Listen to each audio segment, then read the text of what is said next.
Hello, this is a guy who likes fanfiction and is too lazy to read, so here is the Mysteries of Magic in audio form. Check the description for the links to the author. Chapter 6, In the Darkest of Times. Linhard has been much more active lately, don't you think? Hubert stopped his index finger on the spine of one of the books on the shelf in front of him, Advanced Arithmetics 4, and pulled it out to inspect its table of contents.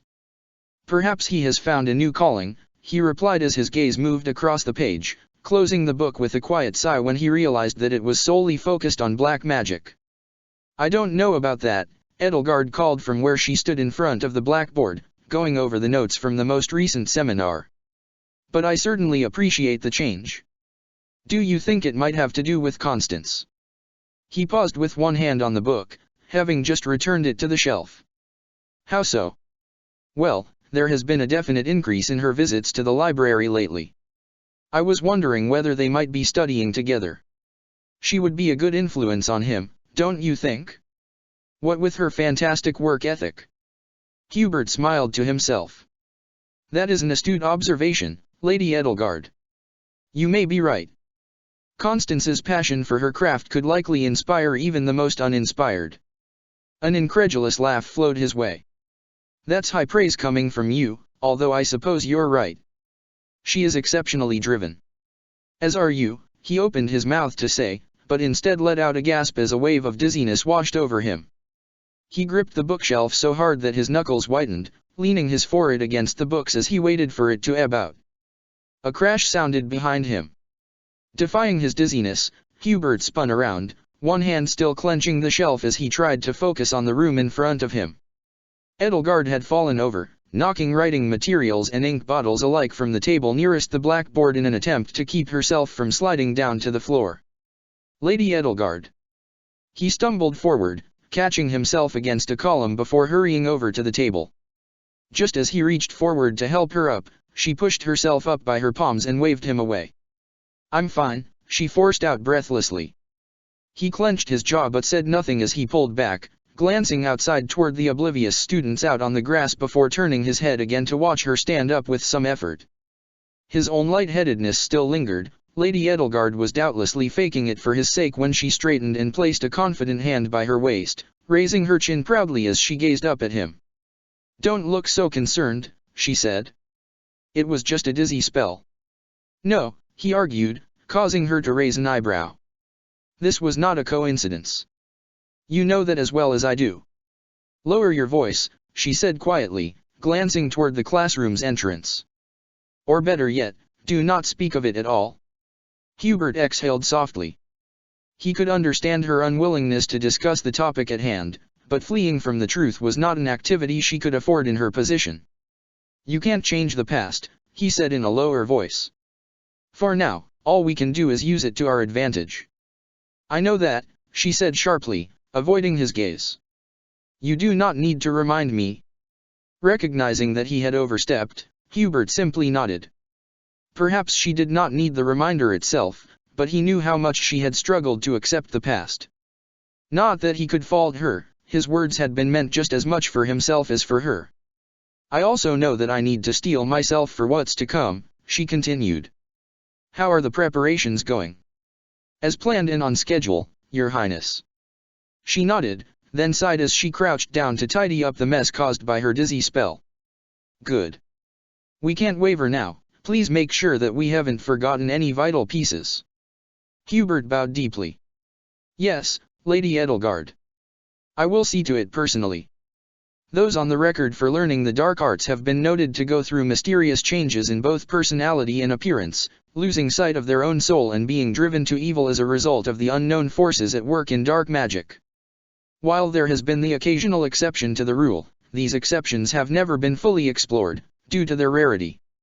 Readers are cautioned to avoid dark magic except under exceptional circumstances and with supervision from an experienced caster or other expert in the arts. Crow. I have learned something extremely disturbing. I returned from a mission less than an hour ago, together with the rest of my class. We were ordered to investigate a strange occurrence in Remire village, where some of the villagers had become wild and erratic, fighting and killing their own friends and families in brutal apathy. I was shocked to find out that the monastery librarian Tamash, if you recall, was behind it all. He was a dark mage in disguise. His real name is Solon. He must be in liaison with the Death Knight, for he used blood stolen from Flame to curse the villagers. Did you hear? Do you have any theories regarding why they would need her blood? After seeing what elder magic can do, I must confess that I am beginning to harbor certain doubts about the arts. Yes, I heard about it. Blood magic is a prominent part of the elder arts, although I cannot say why that girl's blood would be different from anyone else's. What doubts do you have? I understand that you disagree with the church's teachings, and that as a rule, you do not care how other elder mages act. But I need to ask you, Crow, do you condone the kind of actions committed by that man Solon and the Death Knight? They are killing innocents simply for their own vicious experiments. If this is what it means to be an elder mage, I wonder whether I should cease my studies. This again. I do not condone their actions. Do you not remember when I told you that elder magic can be used for good just as well as for evil? It is a neutral magic just like any other. It would be remiss of you to cease your studies simply because someone else is using magic for evil deeds, don't you think? There is truth to what you say.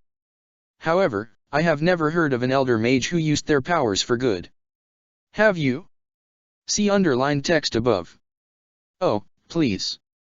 You should know by now that the compendium's section on elder magic is laughably fraudulent, and what you have heard is about as reliable as mere hearsay.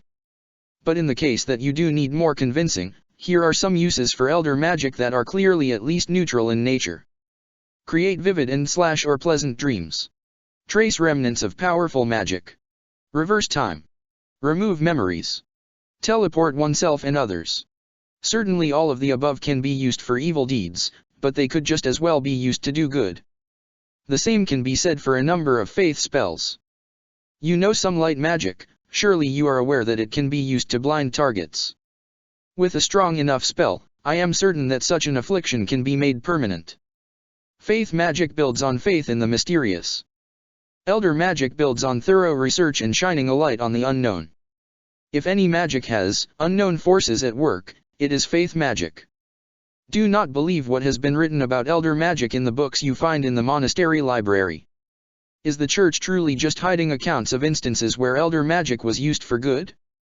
I do know that you are an experienced wielder, and supposedly a benevolent one, and I do want to believe you. However, I am reluctant to go from one misconception to another. Do you have evidence? Or am I supposed to take your word for it? Reversing time sounds incredibly powerful, and dangerous. Do you know how to cast such a spell? Or any of the others you listed, such as the tracing spell? I know some of them and have heard or read about others. The spell that reverses time works only on smaller targets and is temporary. Anything affected goes back to its temporally correct state within a day at most.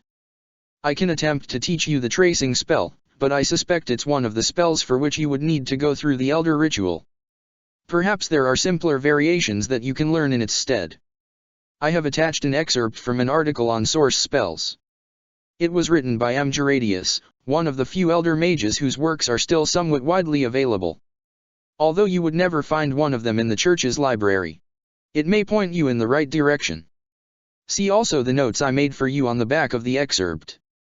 As for evidence, I'm sure you already know that the monastery library is heavily curated by the church.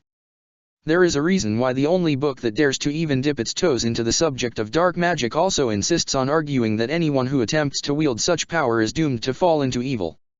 In due time, I am certain that you will see the evidence of everything foul the church has done for yourself.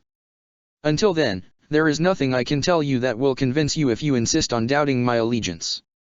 The only exception I can think of is my own history, and that of those dearest to me, but I'm afraid I cannot tell you such things in the margins of a library book regardless of how discreet your invisible ink may be.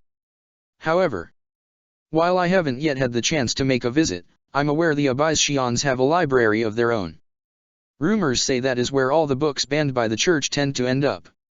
I'd wager you can find all sorts of buried treasures among its shelves. Why don't you take a look for yourself, and see what evidence you can find? Perhaps then you'll be able to draw your own conclusions, and we can finally make some headway. I would not go so far as to say that I doubt your allegiance, although it is true that I know little about you. I simply value the weight of evidence in my magical research. And alas, if you will not tell me the details of why you have come to despise the church so, I suppose I shall have to consult other sources. Constance kept her gaze to the ground as she hurriedly zigzagged between the other students in the courtyard. She tried not to think about the bright sunlight streaming down over her, drowning her in light, pushing her down toward the ground and threatening to swallow her whole, but even so, her pulse kept rising the further she walked. She was not safe here. She was out in the open, weak, frail, inattentive, and the beast could strike at any moment, clasping its gigantic jaws around her body. She veered to the left as she saw two black riding boots coming her way, but they stepped in the same direction just as she did, causing her to walk right into another person. She stumbled back, whining as she dropped her books to the ground. "I am so sorry," she said, anxiety filling her to the brim as she crouched down to collect her books. The other person crouched as well, reaching out to give her one of them. Glancing up at their face, she came eye to eye with Laurence. "Ah! Lord Gloucester," she cried, casting down her eyes again. "How absolutely reckless of me. Words cannot properly communicate how deeply sorry I am to have burdened you in such a way." "No worries, Miss Novelli," he said lightly. "Here, let me help you." She quickly took the book from him. "Please, my lord, do not mind me, surely I am keeping you from an appointment of greatest import. My own troubles are of no consequence. They are my own to bear, for they are no one's fault but my own." She kept her gaze down, but she could see Laurence hesitate. "No, It was as much my fault as yours," he said, voice now slightly more insecure. "Were you going to the library? Please allow me to accompany you." "Oh," she breathed, shaking her head profusely, "I cannot possibly occupy any more of your valuable time." "Nonsense," he insisted, offering her his hand. "It's no trouble. Come now, take my hand." She stared at his hand, then realized it would be rude to refuse, so she did as he said. He closed his delicate fingers around her and pulled her to her feet, carefully helping to steady her with his other hand reaching out to touch her elbow. His hand slid out of hers, and before she could argue, he had stolen the books from her. "I'll carry these for you. Come, this way." "But Lord Gloucester." "Call me Laurence," he said. She carefully peered up at him, meeting a warm smile that nearly made her shoulders relax, but his head was surrounded by a halo of light, and she had to wince as she turned her head away.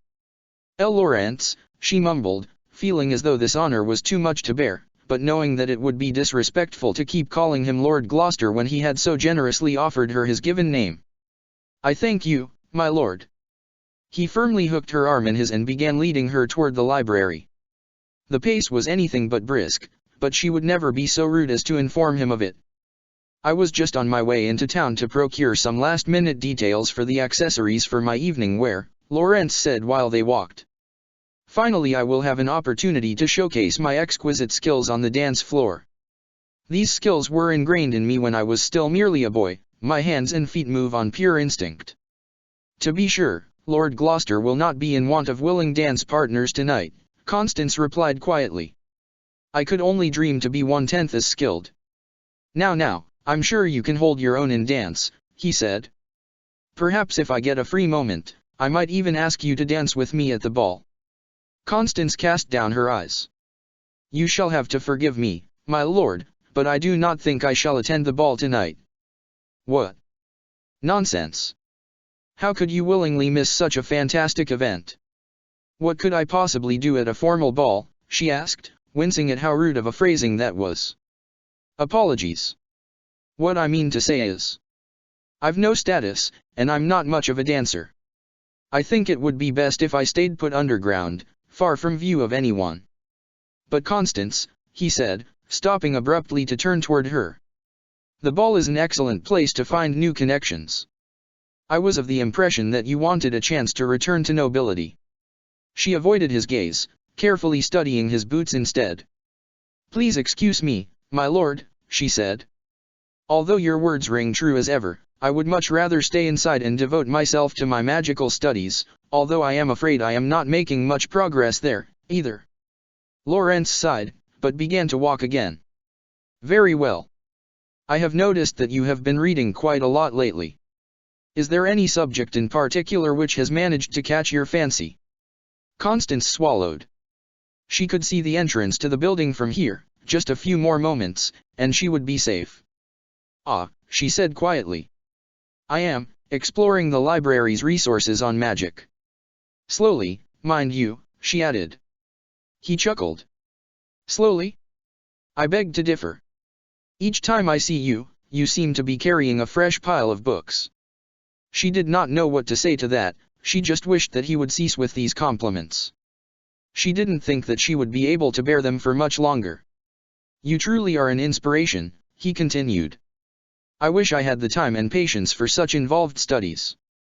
Alas, my title as an alliance noble carries with it responsibilities that I simply cannot afford to neglect.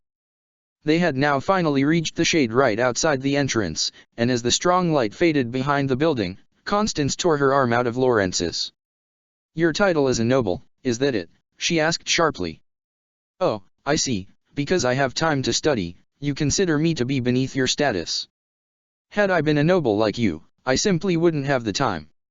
Lawrence stared at her. That is not what I. Humph. She held out her arms toward him, hoping that he would take the hint. In silent confusion, he transferred the pile of books into her arms. You have my gratitude, she said, each word a perfectly summoned shard of ice. Now if you'll excuse me, this lowlife has some more studying to do. Constance, please allow me to. Whatever he had to say, she wouldn't hear a word of it. She stomped into the building, up the staircase and toward the library, fuming from the conversation she had just had. How dared he insult her in such a way? As if her own crippling self-doubt weren't enough. After returning the pile of books, she strode over to the shelves on magic in particular, the section where the compendium would be, but to her surprise, she was met only by a gaping hole. Gripped by a sudden fear, she spun around, scouring the floor and then the surrounding tables. Was it possible that Crow had only just returned the book? Or that he hadn't yet returned it at all? Her gaze moved across the room until it stopped on a figure hunched over a book nearby. Linhard. Heart pounding, she stepped closer to see if it was the. She froze. The book. He was reading her book. Just as she was considering backing away and hiding behind a shelf, Linhard raised his head and looked her way, meeting her gaze straight on. Millions of thoughts rushed through her mind. Is it him? Is Linhard Crow? Is he the one who has been teaching me? Is he the one who? Are you looking for this? She blinked at him. RMM. He glanced at the book, then looked back at her. His face opened up in a big yawn. You can have it, he said then. It's time for my second morning nap anyway. Closing her book, he stood from his chair and offered the good to her. She took it with trembling hands. Thank you, she mumbled. She wanted nothing more than to open the compendium and find out whether there were any new notes for her, but Linhard kept looking at her as though he expected her to continue, or perhaps he expected to find something in her gaze. That thought made her even more nervous. Had he managed to reveal the notes in the margins?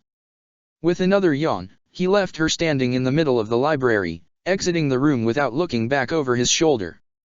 Constance lowered her attention to the book. After sending 2 quick glances to her sides, she quietly cast the revealing spell and flipped to the page where she had written her last note to Crow.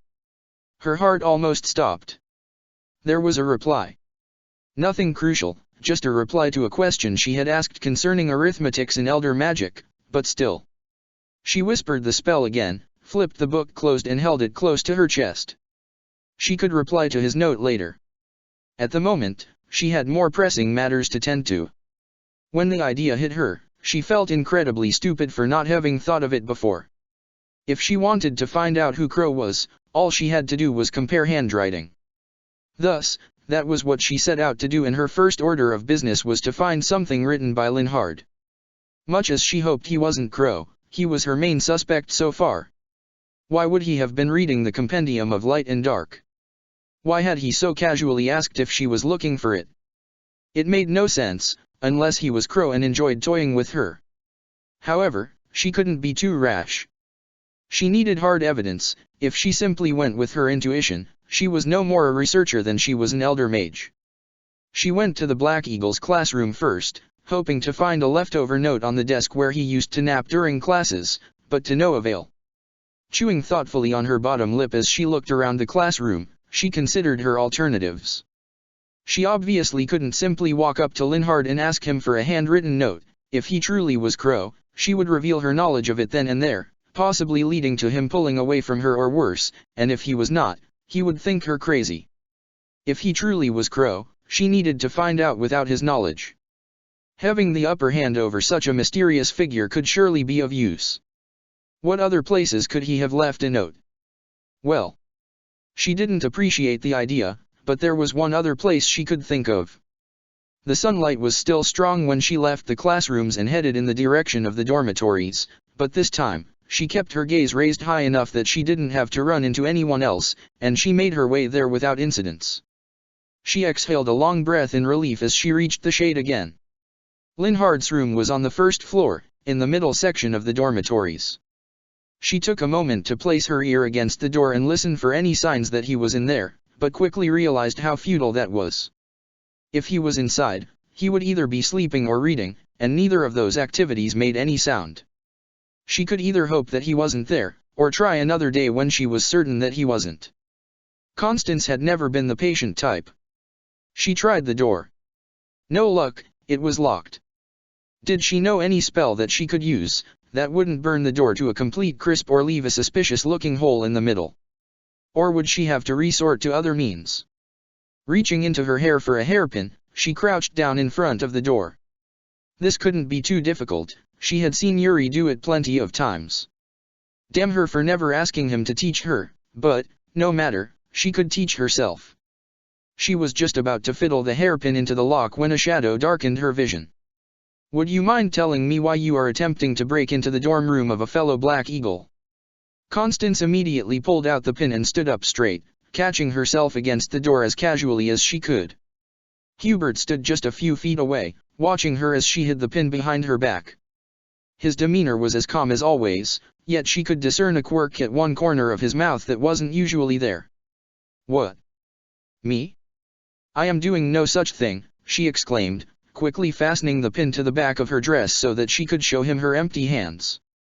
"I simply wanted to, examine the doorknob. It was a little too loose, Linhard might hurt himself if caught unawares. Surely it is not your responsibility to repair broken doorknobs." She glared at him. "I was merely trying to be a good Samaritan." He smirked. She fiddled with her dress. That intense gaze of his was starting to make her uncomfortable. "However, you are of course entirely correct that this is outside the boundaries of my responsibilities," she said. "I shall inform monastery personnel about this hazard. If you'll excuse me," she said, turning to leave. "How is your progress coming along?" She paused, turning back to face him. "I beg your pardon." Hubert held her gaze steadily as he spoke. "Your progress in becoming the greatest spellcaster in all of Fodlan," he clarified. "I haven't seen you practice any new spells in a while." Oh. He was correct. Ever since finding the compendium, she supposed she had kept mostly to herself. She didn't yet know enough elder magic to practice any actual spells.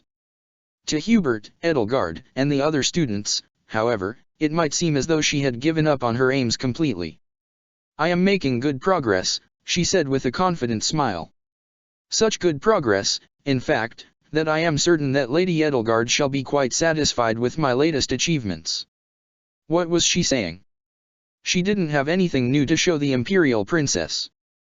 And here she was, spouting lies directly to the retainer of that very princess? Her smile faded somewhat, she took a step back. That is, when I have finished weaving my newest spell. It shall be grand, I assure you." "I don't doubt it," he said, the smirk still present in the corner of his mouth. What was it that was so amusing to him? Would he just stop looking at her like that?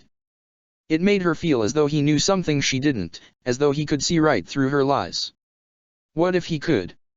What if he could see not only that she was lying, but what she was lying about? What if he knew that she had been experimenting with elder magic? What if he knew, and was considering going to the church? If he did, There would be nothing she could do to stop him. She would be totally, completely helpless, inadequate, worthless, unable to do anything but watch as her entire life was stripped away from her once more. Constance. She looked up abruptly and realized that Hubert's smirk had faded. And somewhere along the line, she must have backed away down the small staircase separating the dormitories from the ground, for the shade above her had been exchanged for blistering sunlight. She took another step back, and no, she clearly hadn't backed away far enough yet, for she stumbled on the last step of the staircase and fell backward helplessly. Letting out a surprised yelp, she reached back with her hands just in time to catch herself against the ground. She winced as her palms scraped against gravel and looked up, seeing how Hubert towered above her. He was looking at her like she was a threat that needed to be dealt with, like he was coldly calculating the best way to get rid of her. She crawled backward until her back met with a brick wall. She gasped, blinking against the harsh sunlight, but by now, Hubert was just a dark silhouette against the open sky, and her throat was closing. "Are you feeling unwell?" She shook her head violently, hoping that it would make him leave. "Please," she croaked, almost sobbed out. In a weak attempt to guard herself from the sun, she raised a hand above her eyes. "Please, spare me. I am nothing, I pose no threat to you. Spare me, and I shall never again be of trouble to you, I swear, please, please." "I am not going to hurt you," he said. She whimpered and jerked away when he crouched down beside her, reaching for her arm. No. She wasn't quite sure how, but somehow, she managed to escape his all-consuming presence and get to her feet, and then she was running toward shade, toward safety, toward anything other than the looming feeling of dread. With her breath burning in her throat, she stumbled up the stairs to the upper part of the first-floor dormitories, then ran all the way to the entrance to Abyss. Only when she had dropped down the very last ladder, and the sun was so far above her that it was impossible for its beams to reach her, did she stop and exhale. Slowly, her senses returned to her. She was holding her arms crossed tightly over her chest in defense, and now that she was becoming more aware of her body, she realized that they were trembling. Leaning against the nearest wall, she reveled in the cold and dark of her haven, letting it seep through her clothes and into her skin. What had just happened was worse than anything she could remember having experienced at the monastery before. The pure dread, the complete helplessness, the utter conviction that she was facing her death. It was almost comparable to that day 5 years ago. The day that she had lost everything. With a sob, she sank down to the floor, wrapping her arms around her knees to shut herself into a safe cage created by her own body. Of all the people to see her like that, it had to be Hubert. Would he tell Edelgard? Would he tell the princess that the last Novelli alive was an unpredictable weakling who couldn't be trusted? She sniveled, leaning her head back against the wall. No. Even if he did, she could rise to the challenge. She wasn't always weak, she would just have to work even harder to show him, to show Edelgard, to show everyone that she was a force to be reckoned with. She would learn the Elder Arts, and become an incomparable Elder Mage, just as Crow had said. Crow believed in her. He believed that she was strong, even though he knew who she was. He might never have seen her in sunlight, but even if he did, she was certain that his trust in her wouldn't waver. It was a strange thing, to have such faith in a complete stranger, a stranger whose identity was still a puzzle. It wasn't likely that it was Linhard after all, so perhaps she still didn't have a clue. And perhaps that was all right, for the time being.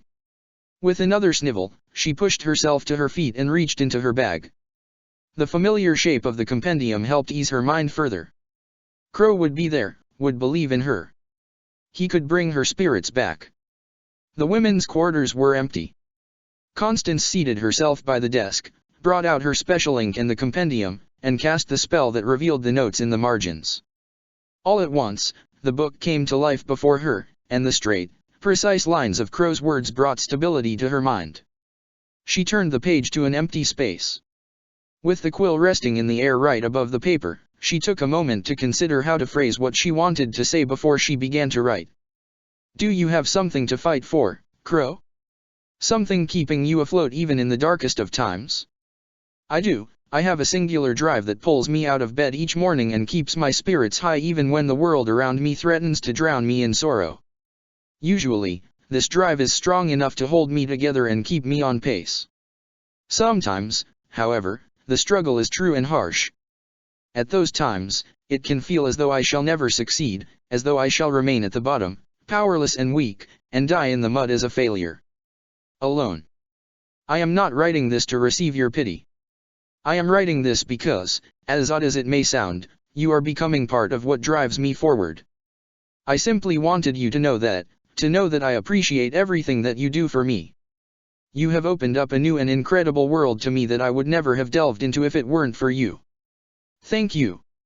She set the quill aside as she read through her words, already feeling much better. Perhaps she'd just needed to remind herself why she kept fighting, every single day, to unravel the mysteries of magic, whether it be black magic, faith magic or elder magic. Her journey may be a lonely and hazardous one, but she needed to stay on the path. Sniveling softly, she turned her head toward the doorway. Distant battle cries and clashes of swords could be heard down the corridor, as usual in the evenings. By now, the nobles up top should be preparing for the grand ball. Perhaps she would have enjoyed swiveling around on the dance floor, reminiscing about the olden days as a noble. But she had more important things to do. Crow had urged her to find evidence for herself, and even if she was still hesitant to take his every word at face value, she at least owed him some thorough research into what he was telling her. Apart from another mage in one of the furthermost corners, the Shadow Library was empty and silent as always.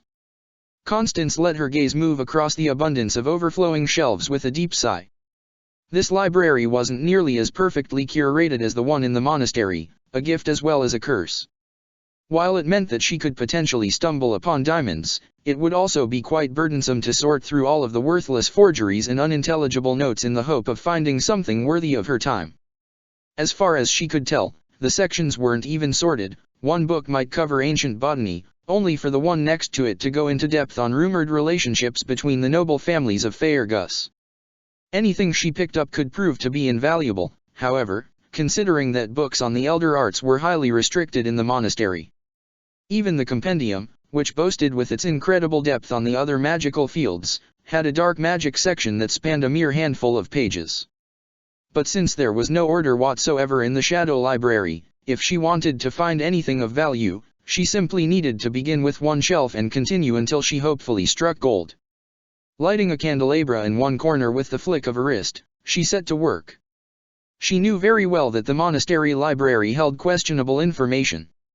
Some of the resources detailing the history of her very own house were in fact gravely mistaken, so in truth, Crow's words had not come as very much of a surprise to her. However, there had been no reason for her to doubt any particular pieces of information before, and especially not anything detailing the deeds of the church. While she held no particular affection for the Church of Syros, the Archbishop had allowed her and the rest of the Ashen Wolves to stay in Abyss when they had nowhere else to go. She had given them a safe haven amongst all the chaos. Despite this, she knew the other wolves were less than excited about being indebted to the church, but Constance had probably been the most neutral of them. Now, however, that was beginning to change. She wanted to believe Crow if only she could find something unconnected that would prove him correct. Not that she would look only for evidence that confirmed his thesis, of course, that was the most heinous of crimes in research. And so after 2 shelves and over 3 hours of meticulous searching, Constance had little to show except for an angry note accusing a cardinal of some petty monetary crime and a diary describing in loving detail the many wonders of the archbishop, both of dubious nature. It was with little excitement that she started on the next shelf, and rifled through several more utterly uninteresting titles, before she stumbled on something that caught her attention. Its title, Encyclopedia of Fodlan's Insects, gave her little hope, but as soon as she opened it and noticed how easily the pages came apart from the spine, a spark of curiosity came to life within her. A false cover was intriguing indeed. Its contents were sparse, and at first she did not completely understand what she was reading, but then came a catalogue that quickly engrossed her. It spoke of foreign things such as distance viewers, flammable black water, metal mold printing machines and human autopsies, along with reasons why the archbishop had supposedly prohibited all of them for various reasons. Would lessen the mystery of the goddess. Could be used tactically by those lacking magical ability. Would destabilize the foundation of the church. If Constance interpreted this correctly, it seemed that various objects and inventions that could theoretically be highly useful to nobles and commoners alike had been forbidden by decree of the archbishop, for no other reason than that it might otherwise lead to negative consequences for the Church of Syros and practitioners of faith magic. This was promising, and it made Constance wonder what the world might have looked like if those things had been allowed to be used, but was this what Crow wanted her to find? She doubted this alone would make someone turn so utterly against the Church, so she continued her search. In the next shelf, she found the burnt remnants of some kind of report, supposedly from one of the wars. A few passages had survived the fire and were at least partly legible, and one item in particular spoke of claims that the Knights of Syros had been behind the incident in Duskur, and that members of the Western Church strongly criticized the Central Church. Mildly interesting, but still not quite enough, and put simply, it could just be a baseless claim at any rate. It took over an hour until she found another point of interest. This time, it was the documentation of a priest's findings regarding Heroes' relics. Many parts lost to the passing of time, there was little left to try to interpret, but the priest seemed to have found something disturbing concerning their composition. Based on the composition of, it can be surmised that, likely a massive creature akin to a wyvern.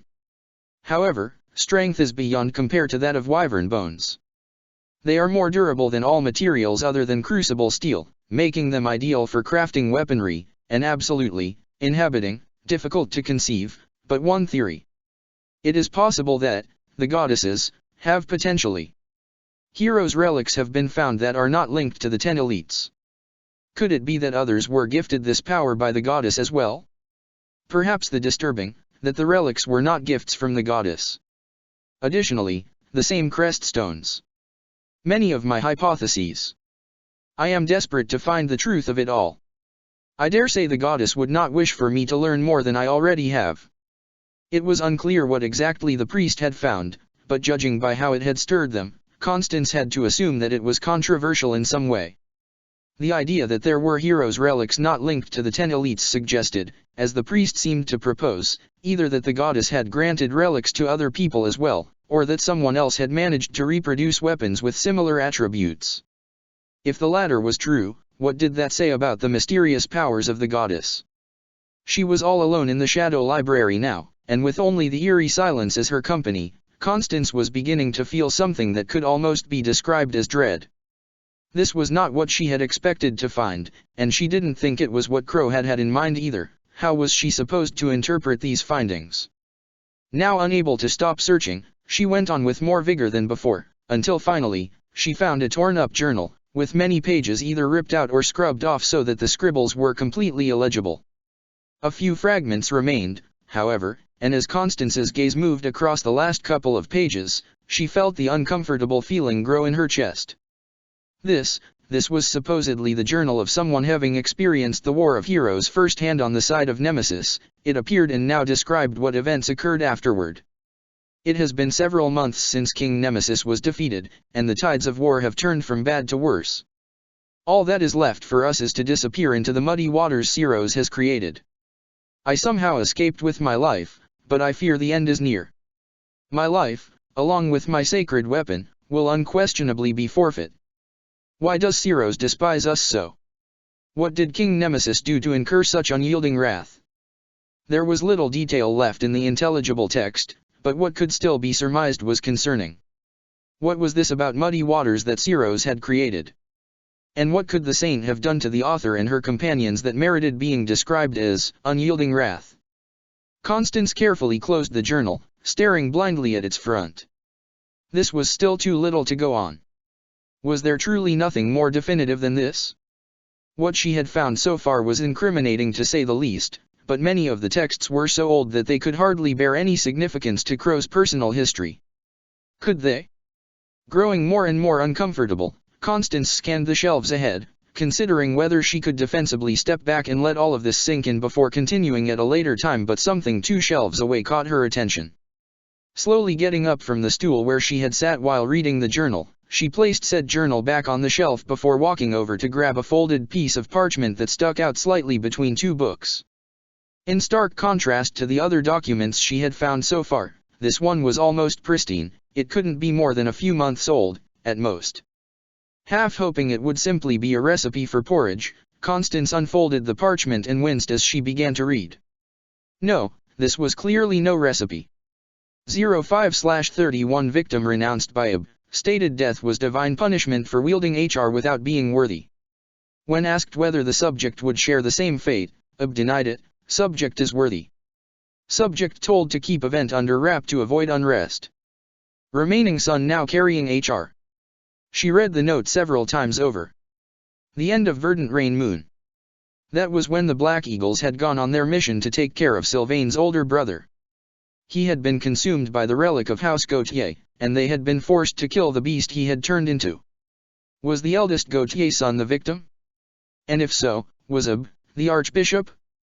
The note was very short, just a few, precise sentences that gave the impression that it had been intended as a report. A spy's report that was never delivered, or a report that had simply found its way here after it no longer had a use. It was signed with a small scribble which reminded her of a crest symbol. However, she had no idea which crest it was. The only ones she could recognize decisively were her own, the crest of Macule and the crest of Syros. This was none of them. Constance cast a furtive glance over her shoulder. This was a recent note, especially in comparison to the other texts she had found tonight. Seeing that it cast a bad light on the archbishop, it made her wonder. She folded the parchment and tucked it in one of her pockets as she left the shadow library, heading back toward her quarters. The note immediately went into the bottom of one of her drawers, hidden beneath her own notebooks and journals which were filled to the brim with old notes on spells. Relieved to have it out of her sight, Constance sank down onto the chair, staring unseeingly at the toes of her shoes. She had found nothing conclusive tonight, but several pieces of a puzzle that she did not know what to do with. If the spy's report was to be believed, the archbishop cared little for the lives of those with no crests, at least if they dared to wield a holy relic. A relic, which according to that other text she had found might not have been bestowed by the goddess after all, but created in some other way that was disturbing to the priest who had found out about it. A secret which the church wanted to bury, together with the fact that a relic in the wrong hands could be catastrophic, according to the cryptic note. Was that why the warrior from the War of Heroes had been so afraid of Saint Syros? They had mentioned a sacred weapon in the journal. Had Syros hunted them for wielding a hero's relic without carrying a crest? Then there was the question of the muddy waters, which still made little sense. She had heard nothing of the sort before, so it could just as well be a metaphor. She considered writing another note to Crow, since she hadn't returned the compendium yet, but ultimately decided not to. She needed to think about this on her own for a while. And if he had somehow left that note for her to find? Needless to say, she needed to be absolutely certain of his allegiance before she entrusted him with what she had found this time. This was also exhausting to think about. She wished she could have shared the burden with someone, be it Happy or even Yuri, but she knew that she couldn't. Not yet. However, there was something she could do to momentarily distract herself from all of these revelations. Something that, truly, was more than well deserved. Constance stood from the chair and went to open her wardrobe. There, neatly tucked into the farthest end, hung her evening wear, the same model offered to all the students at Garreg Mach. She had spoken the truth to Lawrence earlier, but why shouldn't she enjoy herself? She was a rather excellent dancer, if she may say so, and perhaps if she went to the ball, she might even find an opportunity to speak to Lady Edelgard about her latest thoughts regarding the reinstatement of House Novelli. The future Empress was bound to be there. She held the evening wear up at arm's length. It wasn't quite her style, and she would never understand how the Academy could have the stomach to force the same outfit on each student for something as important as a ball, but perhaps she could dazzle it up a bit with some magic? Just a tad. She didn't want to outmatch Lady Edelgard. She weaved a quick spell over it just to see how it would look, and as she took in the results, a smile tugged at the corners of her mouth. Well, perhaps it wasn't perfect, but at least it was suitably discreet. She would show Lawrence and everyone else who dared doubt her that she could be both the most talented mage Fodlan had ever seen and a competent and beautiful noblewoman, all at the same time. And if that ended up distracting her from, well, other things, who was she to complain? Chapter 7, Forging Connections. When Constance arrived at the ball, it was already well underway. The center of the large ballroom was dedicated to students twirling around under large, decorative lanterns swaying to the live music streaming from the furthermost corner. Students currently taking a break from dancing stood socializing at the edges of the dance floor or by the refreshment tables along the walls. As a servant walked past with a plate full of hors d'oeuvre, Constance nabbed an appetizer and stopped to take a bite, shifting her weight onto one leg as she took in the room. A furtive glance to the right, then the left, to check whether anyone's attention had yet to focus on her, but alas, everyone seemed too distracted by other things to notice. As she tucked the last bite into her mouth, she brought out and extended her fan in order to have something to do with her hand as she waited. Still, no exhilarated gasp could be heard anywhere. She glanced down at her clothes, and to be sure, they still glimmered discreetly in all the colors of the rainbow. Perhaps too discreetly, then. She had wanted to be noticed, but not steal the attention away completely, but this result was a definite failure. She looked back in the direction of the dance floor, eyes searching for the straight and confident gait of the imperial princess. It didn't take long to find her. The benefit of being a house leader was that she was allowed a unique set of evening wear, emphasizing the red and gold of the Empire and Golden Eagle House both. She was twirling around on the dance floor with a man Constance did not recognize. Moving her gaze along the people standing just at the outskirts of the dance floor, it eventually landed on a familiar face somewhat further back but still close enough to the dancing couples that he could keep a watchful eye over both them and the rest of the room. Constance felt what could only be described as dread rise in her chest as she watched him look from one side of the room to the other, and then straight at her. She quickly looked away and turned in another direction and promptly came face to face with Linhard.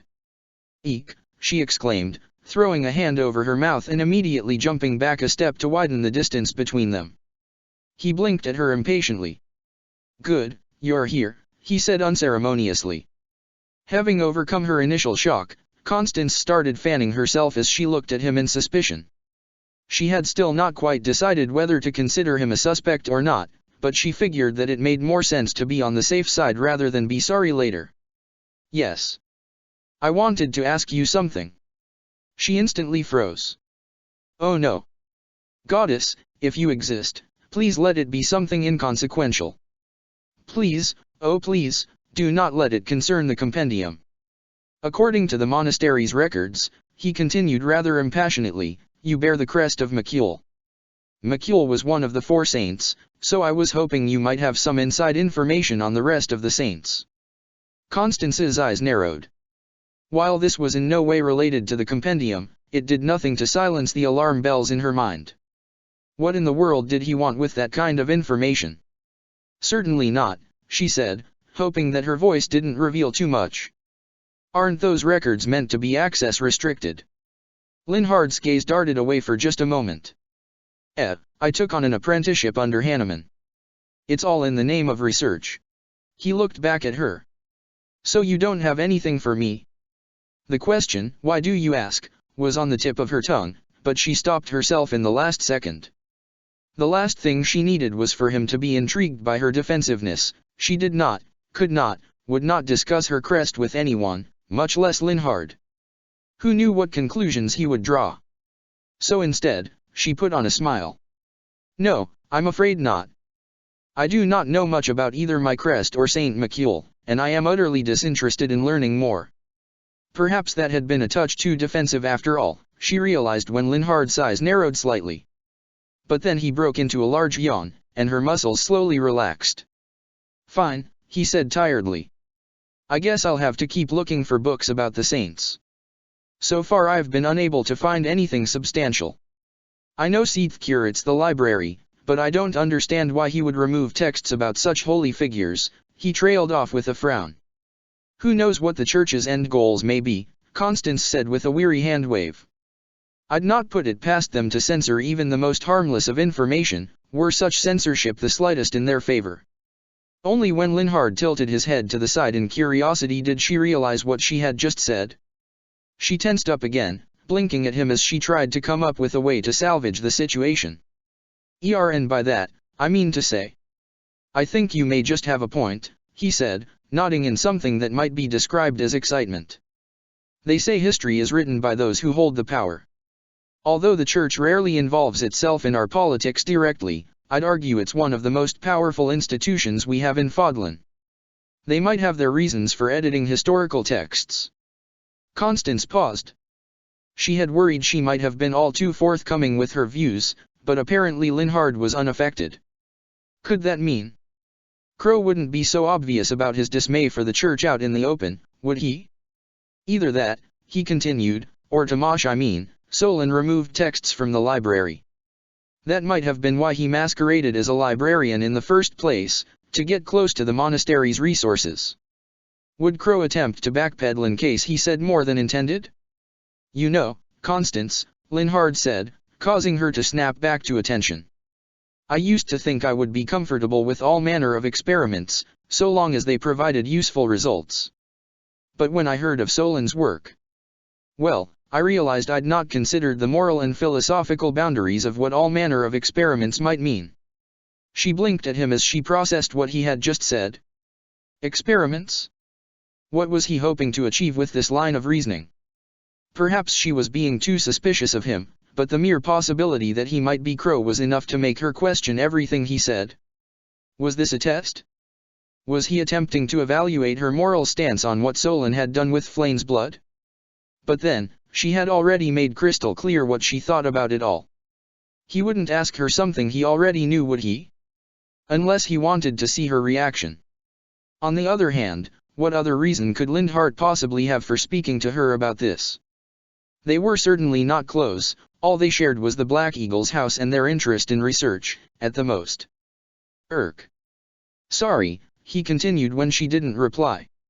I'm not great with blood, even when I'm just thinking about it. I feel a bit ill now. And with that, he left her standing alone, exiting the ballroom in a haste and slightly bent over. Constance looked after him for a moment. Well, that was odd, but perhaps she gave it too much thought. Linhard was known to be different. She sighed as she turned back to face the dance floor again.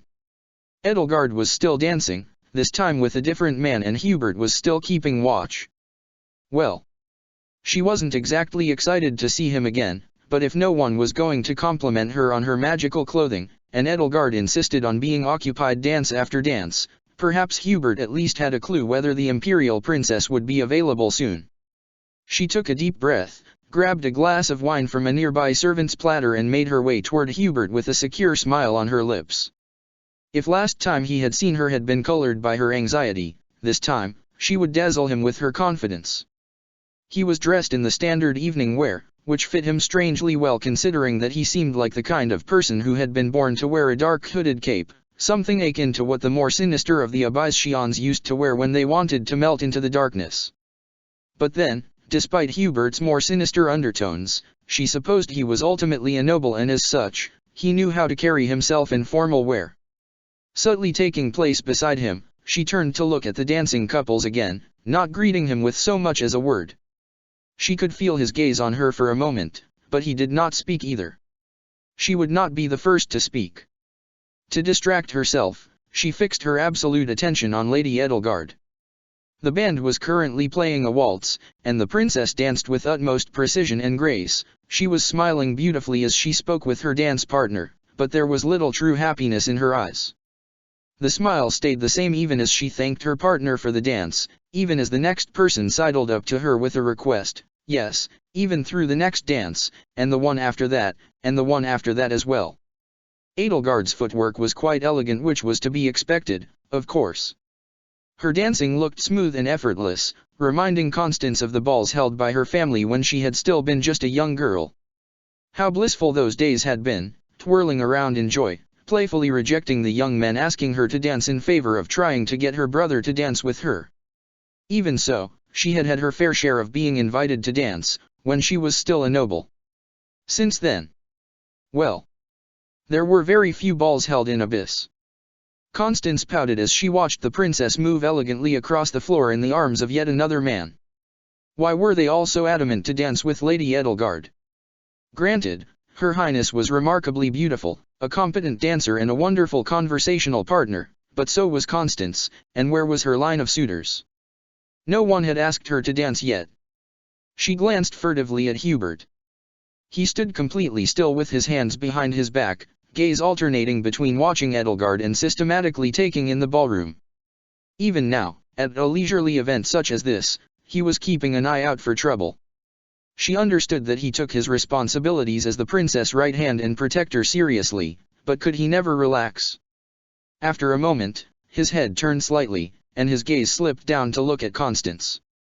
One eyebrow quirked up in a silent question. She clenched her jaw, hoping he hadn't noticed her staring at him. She wasn't supposed to be the one to speak first, but... "Do you never do anything for yourself, Hubert?" she heard herself ask. One corner of his mouth twitched slightly, yet his expression remained serious. "I beg your pardon." Constance rolled her eyes as she flicked up her fan with a practiced movement and began to slowly fan herself with it. Hubert's eyes followed the movement with disinterest. "This ball is held in one of the most secure locations in all of Fodlan. Lady Edelgard is in the middle of a room filled with seasoned warriors and military officers-to-be. And yet I doubt that she has left your sight for more than a few seconds at a time. Have you even asked anyone to dance yet?" Hubert let out a huff as his gaze returned to Edelgard, who smiled the same gentle smile as before as she conversed with her dance partner. "You are mistaken," he said. "I am not here to dance, nor to enjoy myself in any way. I am simply here to shield Lady Edelgard from unworthy suitors and other annoying distractions. There is little risk for anything more serious occurring tonight." Constance sighed. "Yes," she muttered. "There is little chance of anything interesting occurring." She didn't know for sure whether he heard her or not, but he gave her another quick glance before returning his attention to Lady Edelgard, who was dancing with another stranger now. Ugh. She tucked away her fan and crossed her arms over her chest. "What a waste of time to come here. I hoped for a distraction, or at least to get some work done, but clearly I expected too much." Hubert leered. "And what work, exactly, did you come here to do?" She raised her chin defiantly at his tone. "I came here hoping for a moment of Lady Edelgard's time, to discuss matters of great import with her." "I see." He inclined his head in the direction of the dance floor. "You may indeed have come here in vain, then. Lady Edelgard has a long line of suitors waiting to dance with her tonight. I suspect there will be some time before she can spare a moment to speak with you, if that moment comes at all." Constance sighed heavily. "Yes, I've noticed." They fell silent again. At least he hadn't brought up their last meeting. She had to assume it was a conscious decision on his part, since there was no way it could have slipped his mind. It surprised her that Hubert of all people would show such restraint, but perhaps it was for some nefarious reason of his own, rather than out of respect for her. Either way, she felt grateful for it. And perhaps that gratefulness, in combination with her annoyance at being completely ignored by everyone around her, was what ultimately tipped her over the edge and into asking the strangest question she might ever ask Hubert von Vestra. "Shouldn't you ask me to dance?" At that, he didn't just glance in her direction, he turned his head and all but stared at her. His gaze was so incredulous that she almost regretted having spoken up. Why would he be so shocked that she wanted to dance at a ball? Fine, neither of them had much interest to be in the other's presence, but Hubert didn't exactly have a line of suitors waiting to ask him for a dance, and neither did Constance, so what was the harm in making use of each other for a single dance? "I told you," he said slowly, as if measuring each word on a scale, "I did not come here to dance." Yes, I heard you the first time," she said, rolling her eyes. "But you also said that nothing serious is expected to occur tonight. Well, a beautiful and elegant young lady is standing beside you. Will you stay here and watch over the princess like a dusty old statue, or will you take the opportunity to enjoy yourself with a capable dancer?" Hubert clenched his jaw. "She is no mere princess." "I know," she sighed. "She is the imperial empress-to-be. And I am about to leave you be unless you ask me to dance." He was silent for a moment, returning his gaze to Lady Edelgard. "What makes you think that I wish you to remain here?" It was a long shot, to be sure. "I think," she said, forcing herself to sound more confident than she was, "that my presence entertains you a great amount more than you deign to confess.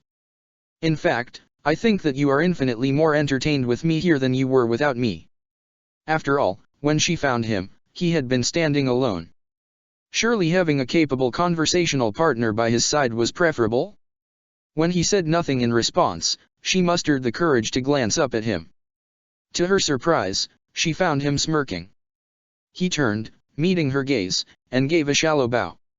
"Fair enough. Will you grace me with a dance, Miss Novelli?"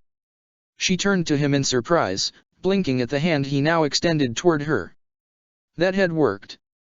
I suppose, yes," she cleared her throat and put on a confident smile as she looked up at him. "I can grant you one dance, Lord Vestra." As he smiled grimly, she took his hand, gloved as always, and swallowed as he led her out onto the dance floor. The music was slow, the couples around them dancing almost solemnly, and when Hubert's other arm wrapped around her waist with his hand coming to rest against her back, Constance wondered whether it had really been such a good idea to agree to a dance with him after all. She held her gaze level with his chest as he began their dance. She didn't even glance at any other couple, afraid to find them staring. She imagined all eyes were on them and not in the way she had wished they would be when she first entered the ballroom. To her surprise, Hubert's steps were sure and steady, and he led her confidently through the dance. Did he and Lady Edelgard dance together from time to time? Or had he learned how to dance simply because, as a noble, he was expected to know the craft?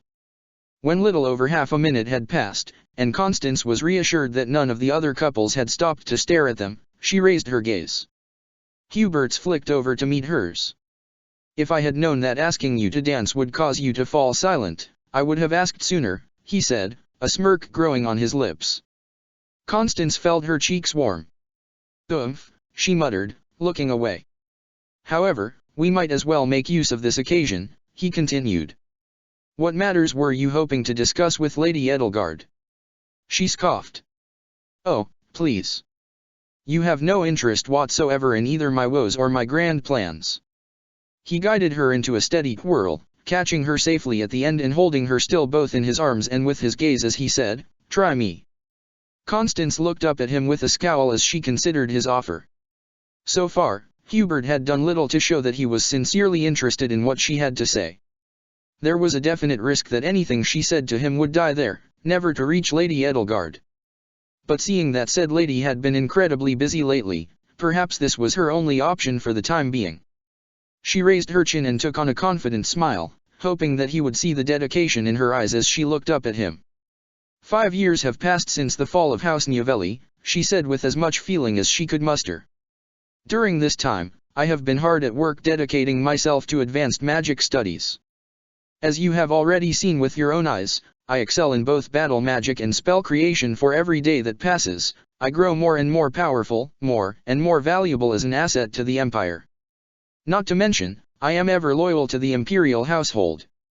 Surely you of all people must recognize the value of loyalty." Here, she paused to give him a knowing look, at which he smiled tersely. "My dedication and constant strive for betterment are qualities scarcely found anywhere else. At the moment, I am researching methods to grant life to inanimate objects or deceased animals. Just last month, I succeeded in transferring my magical energy through lightning into a deceased bird, causing its wings to flap for several seconds at a time. With a few more resources at hand, I believe I—" She trailed off, noticing how Hubert's attention had returned to Lady Edelgard. "You could at least feign interest," she exclaimed. "Are you even listening?" At that, his mouth quirked somewhat, and he met her gaze once again. "Of course. These are matters of great import, after all." "Yes? And what are your thoughts?" Whatever smile had lured at the corner of his mouth faded. "You bring up several fair points. However, while reinstating you as a noble will certainly be taken for consideration, it cannot be a priority. There are rather more important tasks that need to be accomplished first." A flare of annoyance hit her. She had known that he would dismiss her, but to do it so decisively. And restoring a house that is deeply loyal to the Emperor, in one of the most strategic locations in the Adrestian Empire, is not one of them. "I am questioning neither the historical loyalty of House Novelli nor the strategically beneficial position of its territory," he said calmly. "I am merely stating the fact that upon taking the throne, Lady Edelgard will have her hands full with issues of far more urgency." His calmness angered her, especially the fact that, despite their current debate, he was still leading her calmly through the dance. Was he so completely unaffected? If this is about the Dada and Brigid war, I'll have you know that the books in the monastery library do not tell the whole truth about what occurred in our territory, she said dryly. My family did not permit the Dada-Brigid forces to make landfall on our coast. The ruling noble houses used us as a sacrifice in the war. We resisted, but with no allies on our side, there was naught to be done. Had the emperor stepped in. I am fully aware of what happened to House Novelli, Hubert said, raising his voice just enough to make her fall silent, and by no means do I condone it. However, your house's unwillingness to mingle with the other noble houses in the empire played a vital part in its downfall, and that had nothing to do with what the emperor did or did not do. House Novelli prioritized keeping its bloodline as pure as possible over forging connections with the other noble houses in the empire. As much as I despise the social etiquette of noble society, even I can see that a house without connections is a house that is doomed to fall. Constance swallowed. She forced her feet to continue moving, even though she wanted nothing more desperately at the moment than to escape Hubert's calculating gaze. A house without connections, doomed to fall. What was he saying? You speak of grand plans, he continued. What plans do you have to avoid repeating the same mistakes committed by your ancestors? You boast about your magical prowess and how much time you have dedicated to your studies in the past 5 years, but what about taking the time to find new allies? I do have allies, she said, but when she tried to rack her brain, all that came up were the faces of the ashen wolves. Hubert let out an unimpressed hum before looking away. I do, she said more firmly, causing him to glance back at her with disinterest. I spend my time where it matters most. Are you implying that Lady Edelgard is not worthy of my time? It was a futile attempt to rile him up, she knew that, but she couldn't help getting defensive after such a low blow. You know very well that I am implying no such thing, Hubert replied calmly as he fully returned his gaze to her. But Lady Edelgard is currently busying herself truly forging connections with other nobles, and here you are, wasting your time on attempting to convince her lowly vassal that you deserve to have your noble house rekindled. Is this how you spend your time most effectively? Or perhaps it is your idea of socializing? Constance looked away, hoping to mask her feelings enough that he wouldn't be able to read them plainly on her face. The music ended, and she pulled out of his arms. Unlike Lady Edelgard, you are not here to forge new connections, he said when she didn't reply. He gestured to her clothes, still glimmering with her magic. You are here to bask in meaningless attention from the nobility. Well, let me be frank, I may have a noble title, but you will receive no peerage from me. Speaking with me, dancing with me is a complete waste of your time. As the silence was exchanged for a new music piece, and the people around them began to dance again, Hubert and Constance remained still on the dance floor. Constance's heartbeats pounded in her head. Is he correct? Am I dedicating my time to the wrong things? Even Lorenz had said something similar, how he'd expected her to be eager to attend the ball, since it would offer a perfect opportunity to find new connections.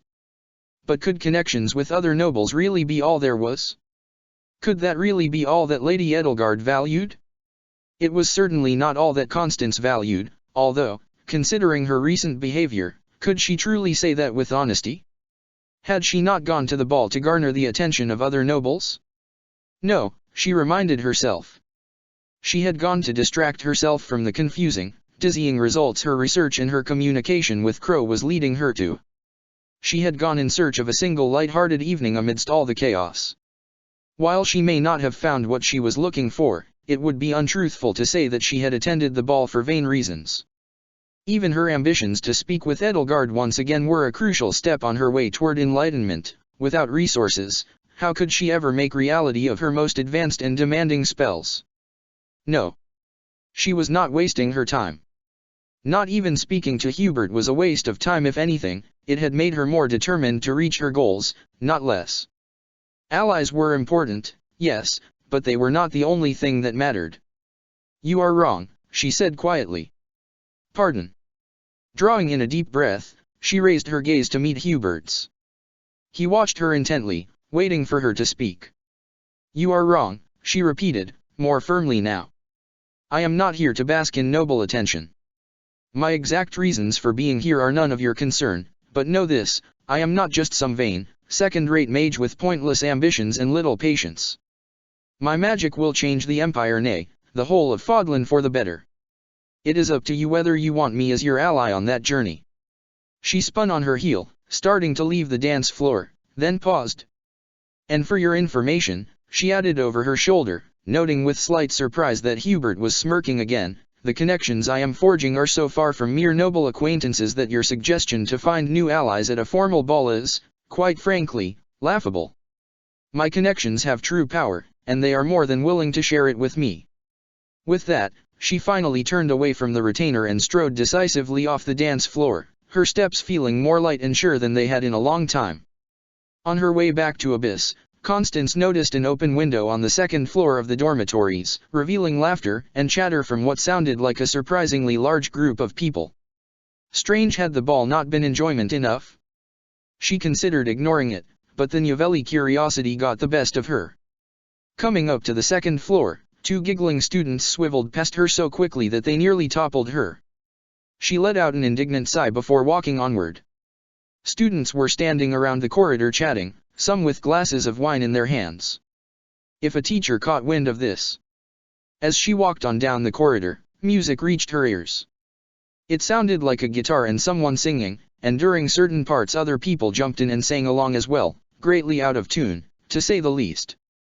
She followed the music, elbowing her way through a group of loud Golden Deer students who didn't even seem to register her presence, and arrived at last at the source of it all. Naturally, it turned out to be Sylvain's room. He sat on his bed with an arm wrapped around a girl's shoulders, laughing and gesturing with his other hand as he spoke, a wide grin plastered onto his face. True to form, he had unbuttoned the jacket on his evening wear, showing the white of his shirt beneath. He was clearly putting on a show for the spellbound girl, and Constance was just about to turn on her heel and leave when she realized that the girl in question was happy. Her best friend smiled up at Sylvain, more engaged than she had seen her in a long time. Did she not know of the boy's awful reputation? She stomped up to the pair, hands by her hips as she fixed them with a stern gaze. Sylvain looked up first, attention always drawn to whatever female presence came near him, and he gave her one of his wide womanizer smiles. "Constance. A pleasure seeing you here. Grab a drink, why don't ya?" At the mention of her name, Happy looked up as well, though her smile faded instead of grew. "Hey Coco, everything okay?" Constance stared at her friend. "What are you doing, Happy?" Happy frowned and looked around at the people standing around them, many of which were now singing along to the tune played by the student with the guitar. She shrugged. "Partying." Sylvain laughed, squeezing Happy to him. Constance registered with dismay that she seemed to enjoy it. "Why don't you join us?" he asked, eyes glimmering. "Ha! Certainly I have better things to do than," she trailed off as she saw the hopeful look Happy was sending her way. "That is. What I mean to say is. Well, perhaps it would be a good idea to stay and keep an eye on Sylvain." She seemed to be the only one immune to his charms, and she could never forgive herself if he were to do something to her beloved Happy. She had already returned the compendium to the library, so there wasn't much else to do. She sighed and sat down next to her friend on the bed. When Sylvain offered her a drink, however, she waved him off. If she was to watch out for her friend, she needed to stay away from whatever nefarious substance he wanted to give her. She couldn't very well knock Happy's own glass out of her hand though, so she hoped whatever was in it wouldn't be all that effective. "I'm so glad you stayed," Happy said with a smile aimed at her even as Sylvain squeezed her close again. "You've been studying way more than usual lately. Maybe you need a night of fun." Constance almost laughed. Her idea of fun was studying, as long as the focus on said studies was magic. And especially when she was joined by the silent presence of Crow in the margins. But she hadn't told Happy about that. "Yes, perhaps," she said, smiling back warmly before shooting Sylvain a look of warning as he leaned in to hear them over the singing and chatter in the background. He seemed to catch her meaning, because he withdrew his arm from Happy's shoulders. "How's your research going? Did you manage to come up with a spell that reveals hidden writing?" "Ah, yes," Constance replied, having forgotten that he had been the one to give her the idea for the spell in the first place. Surely he only brought it up to make her view him more favorably. "Not that I get much use for it, mind you. It was just a simple little thing to distract myself with." he said, nodding. I bet you get up to all sorts of crazy things in private. Excuse me, she exclaimed, not quite believing her ears. He quickly backpedaled, his eyes wide and terrified. I didn't mean like I meant with magic. I meant with your spells. When you're really serious about it, you know? Damn it, I really didn't mean to insinuate anything. I'm sorry. It's fine, Happy said, giving her an intense look. Right, Coco. She didn't quite know how to interpret that. Was Happy admonishing her for standing up for herself? Or did she simply want to avoid a conflict? Either way, something sank within her. Yes, she replied. Apology accepted. She stayed mostly silent after that, not really in the mood for partying, as Happy had put it. As Happy and Sylvain kept chatting and laughing, Constance mainly daydreamed herself off to her magical research and the help Crow was offering her. Her research in lightning magic had been slower ever since she began studying elder magic. Perhaps it was time to pick up that thread again. If Crow knew black magic, perhaps he could help her with that as well. If she hadn't already returned the book, she might have asked him. Looking around the room, she had a sudden realization that he might very well be here tonight. Had he been at the ball? And if so, was he the type to go to an after-party? If hard-pressed, she would have to say no, but then again, how well did she really know him? For all she knew, he might be the one with the guitar, or one of the oblivious golden deer, or even Sylvain. She glanced in his direction and almost gasped out loud when she saw that his and Happy's faces were mere inches apart, and his hand was reaching up toward her cheek. Before she could think, she grabbed Happy's arm and jerked her toward her. Her friend let out a surprised sound and blinked at her in confusion. What did you do that for? Constance held Sylvain's gaze steady as she replied, noting how he didn't smile or try to excuse himself this time. It is growing late. Perhaps we should withdraw. Happy tore out of her grip. You go home. I'm perfectly fine right here. At the sharpness of her voice, Constance moved her gaze from Sylvain to instead look into the eyes of her friend. They were unexpectedly cold and hard, though perhaps she could read a bit of hurt in there as well, and it made her pause. Did she truly not see what this useless boy was doing? I think you should come with me, Constance insisted. I'm not tired, Happy said impatiently. She leaned back toward Sylvain, right into his open arm, which he now wrapped around her shoulders again with a soft smile. I'm having fun. Constance gaped at her. Was this some sort of call for help, or did she truly enjoy being in Sylvain's presence? Well, that was a stupid question. Of course she enjoyed his presence, that was exactly what his charm did to girls. But she would have thought that Happy of all people would see through his facade. You truly want me to leave? She asked quietly. Without even a second of hesitation, Happy nodded decisively. Constance's gaze flicked to Sylvain, who shrugged and gave her an apologetic smile. Have a safe walk home, he offered. She looked away, already feeling her cheeks burn in indignation. Thank you.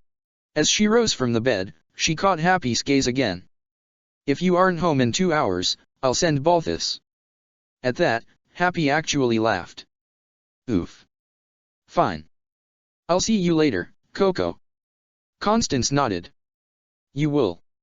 Chapter 8, The True Meaning of Power.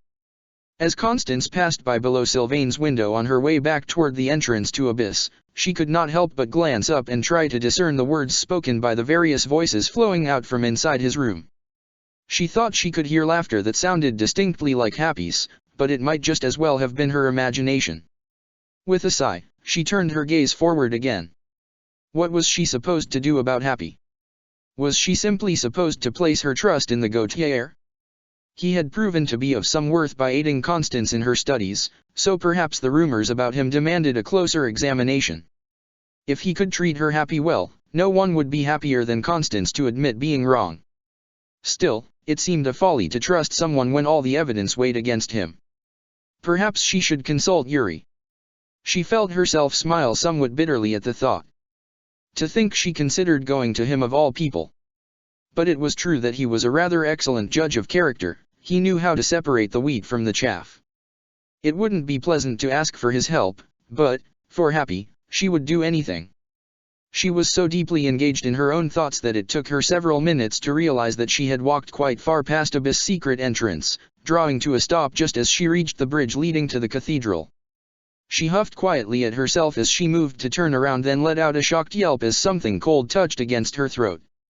Before she could raise her hands to conjure a defensive spell, an arm wrapped around her torso, locking both of her arms to her sides and leaving her defenseless.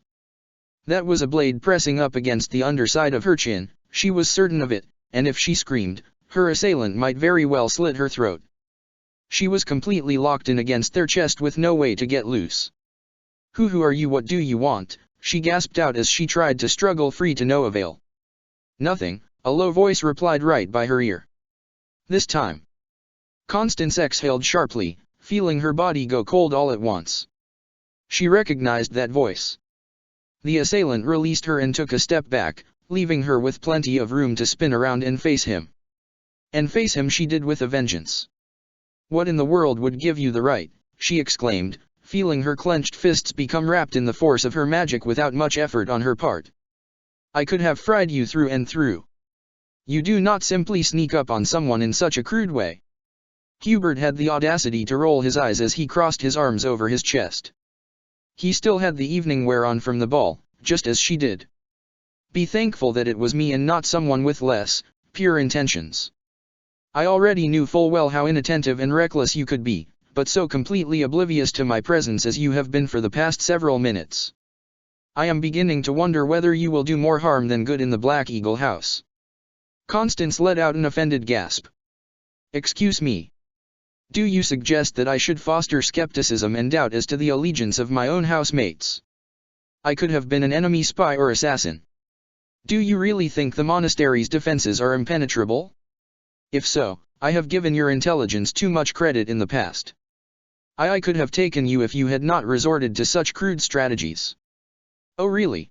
Hubert asked, a glint appearing in his eyes. "Without the element of surprise, you could have taken me?" "Doubtlessly," she replied with confidence, raising her chin in an attempt to be able to look down on him. To her chagrin, he was much too tall for her to succeed. Hubert let out an amused huff. "Well, in that case." He raised his right arm, traces of magic gathering around his hand. Constance only had time to widen her eyes in the half-second that passed before he swiped his hand to the right. In the next moment, the bridge and its surroundings were gone. In their place were tall pillars framing a completely barren square of ground below an open sky. Constance took a step back as she tried to regain her bearings. He had teleported them to the training grounds. "Show me," he said without a trace of amusement remaining in his voice. "Defeat me in a fair battle?" Her mouth fell open as she stared at him, trying to discern whether he was truly serious. The area was dark, only dimly lit by the stars and moon above, but she could see his face well enough to know that it could just as well have been that of a statue. What could he stand to gain from this? Was he out to humiliate her even further? "Prove to me that you are worthy of fighting side by side with the future Empress," he goaded her. "Prove that you are more than a clumsy, reckless, inexperienced." Willing him to be silent, Constance raised a hand and fired an ice spell toward his chest. It was just a simple spell, nothing that would truly hurt him. Sporting his quick reflexes, Hubert made an elegant sweep of his hand just as she fired, redirecting the spell toward one of the pillars instead. It plinked off the surface with little impact. He didn't even glance in its direction, instead staring her down with his dark gaze. "Is that all? Do you think that would have stopped me?" He shook his head. "How disappointing." Constance gritted her teeth as she clenched her fists again. "So you wish me to show my true power, then? You wish me to destroy you? You can try," he taunted her, letting his arms seemingly hang limp at his sides. She knew better, though. Even in the dark, she could imagine him flexing his gloved fingers, readying to deflect another spell. Was this some kind of trick? She couldn't rule out the possibility. What would Lady Edelgard say? Surely she would be disappointed if I killed her retainer on the night of the grand ball. Hubert sighed deeply. "As you wish." She felt her shoulders relax somewhat. Good. Fighting Hubert would be a mistake. With her magical might, she may unintentionally fry him through and through. Yes, she said, I believe that is for the... This time, she didn't even see him lift his hand. Something cold but immaterial slapped against her front, sending her flying back several feet in the air. Her reflexes kicked in automatically with a basic wind spell, allowing her to right herself enough that she could dig her heels into the ground and stop Hubert's magic from knocking her into the pillar behind her. But he left her no respite. Another spell quickly came toward her, this time from her left, and while she could barely discern it with her naked eye, her magical senses warned her of it just in time. She dodged to the right, only to duck from a third attack, and then again from a fourth. Something isn't right. She snapped her head in his direction just in time to see him fire his next spell, and the sight of a magic circle beneath his feet made her freeze in place long enough that the spell managed to singe the bottom edge of her skirt as she finally threw herself out of the way. Elder magic. Hubert knew elder magic. But there was no time to consider the significance of that now. It was clear that he was not going to stop. She needed to protect herself and find a way to fight back. Pushing out a barrier of pure ice in front of her gave her enough time to form a plan. Unlike him, she knew no teleportation spells, but the wind magic she had recently studied up on would keep her agile enough. As Hubert's next spell dissolved into a cloud of dark dust against the ice, she used a gust of wind to push herself up and forward above the barrier, then fired a burst of sharp icicles toward him midair. Hubert deflected them with his left hand, sidestepping her next attack as his right hand sliced quickly through the air. Before she could even land on her feet again, she was hit so hard from the side that she didn't even have a chance to right herself this time. She was slammed into the ground, feeling the gravel scrape against her arm even through the fabric of her clothes. Glancing up at Hubert, she could see that he was already preparing another spell. He was completely relentless. Another gust of wind pushed her to her feet, then away from his follow-up attack. A second ice barrier, then a third, as she ran in circles around him. She shouldn't waste her energy reserves like this. If she let her attention slide for one moment, Hubert could kill her. Was that truly what he wanted? To win against her no matter what? As she was about to round him a second time, he managed to get a spell in right between two of her protective barriers. Once again, she was sent flying backward, and this time, slammed hard into a pillar. She should have known he would learn her pattern eventually.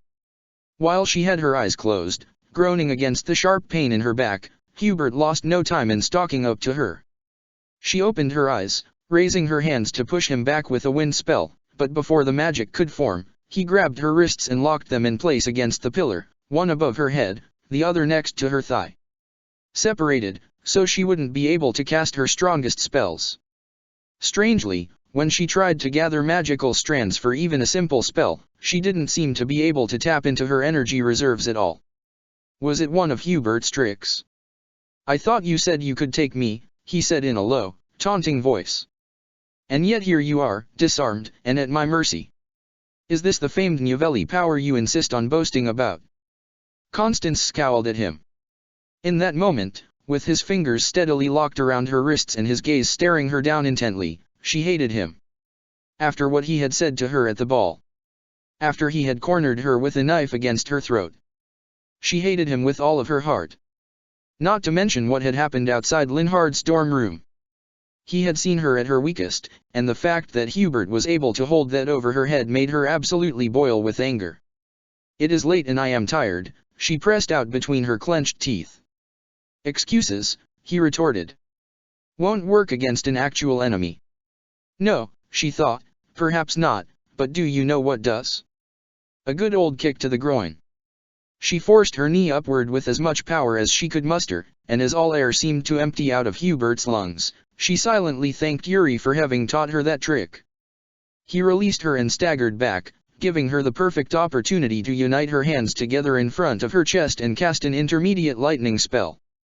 Credit where credit is due, despite his pain, he raised a hand and managed to shield himself from most of the damage, but not all. Lightning met with his skin and forced his muscles to work against him, causing him to drop to his knees and lose the tension in his arms. This is the power of Novelli, she called victoriously as she fired off another of the same spell. Before it hit, however, dark tendrils of magic quickly snaked their way up along Hubert's arms, then enveloped his entire body. When her spell reached him, he was gone.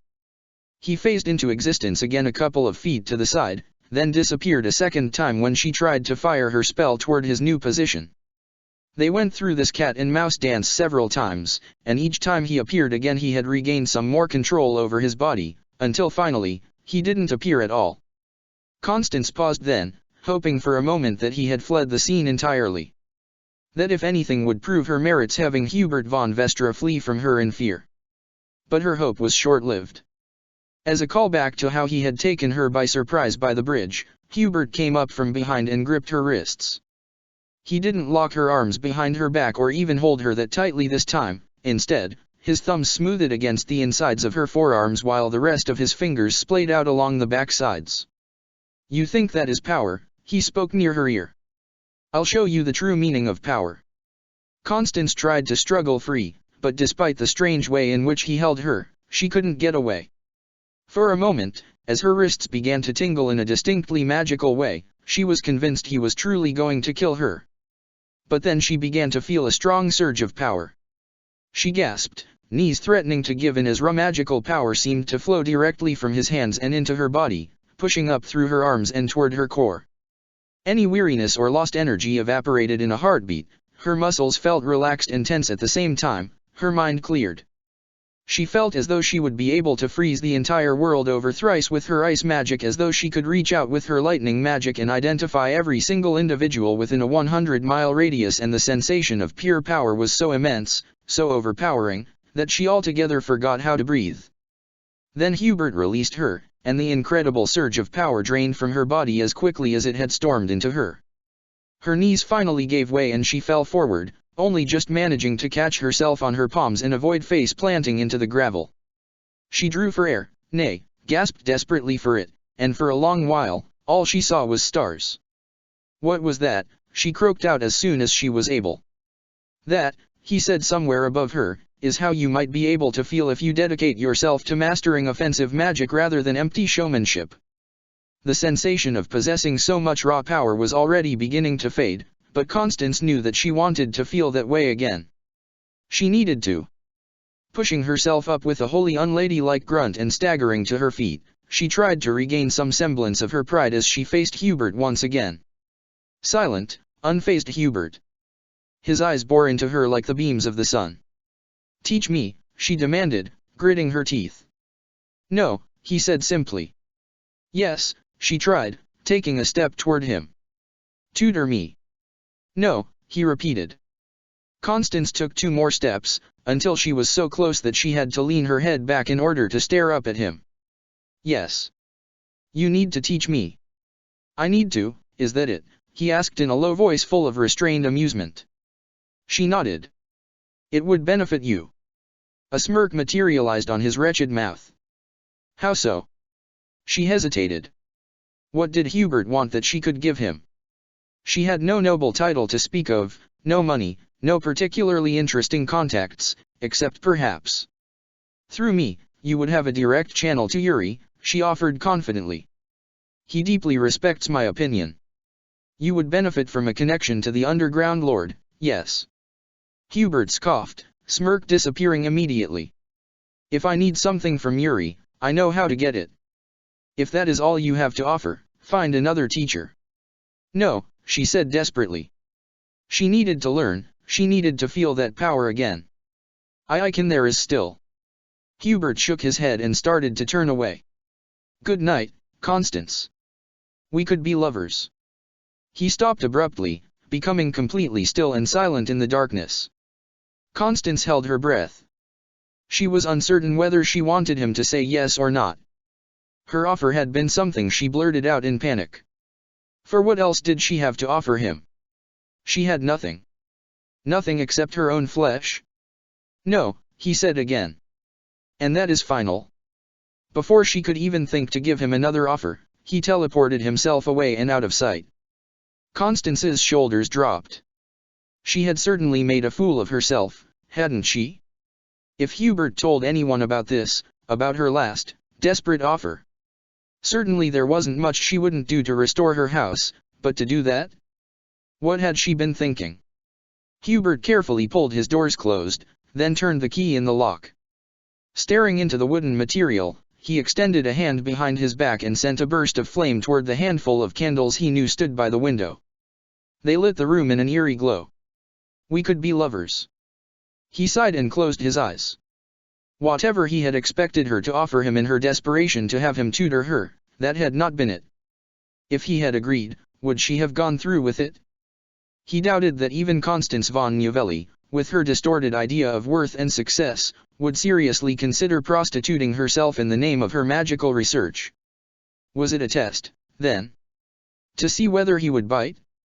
Or was she truly that desperate? Either way, he had to update his idea of her character. Counting the occurrence outside Linhardt's room, and the moment where she had demanded he ask her to dance, this was the third time in a single day that she had truly surprised him. The mere experience of surprise indicated that something he believed was not true. In his line of work, surprises could mean death. In other words, if Constance continued to surprise him like this, she could quite literally be the end of him.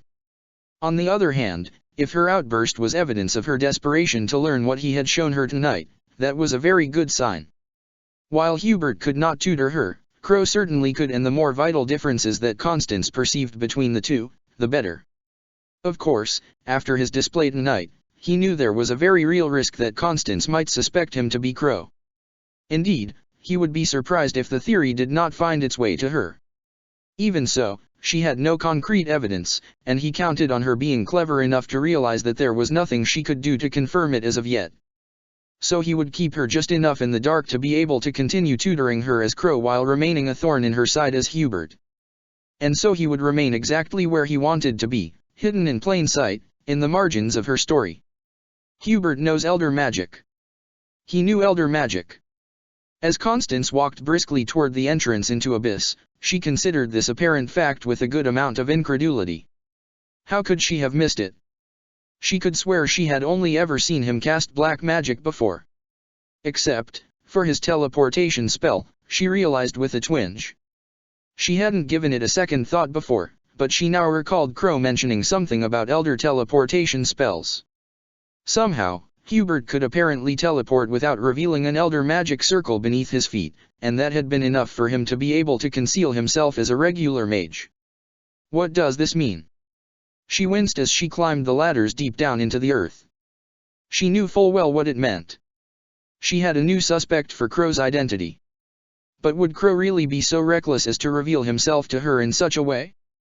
He had been so careful with the ink, and with taking care not to give away any little bits of superfluous information about himself, the idea that he would throw all of that away by suddenly revealing his identity to her without a good reason was strange, to say the very least.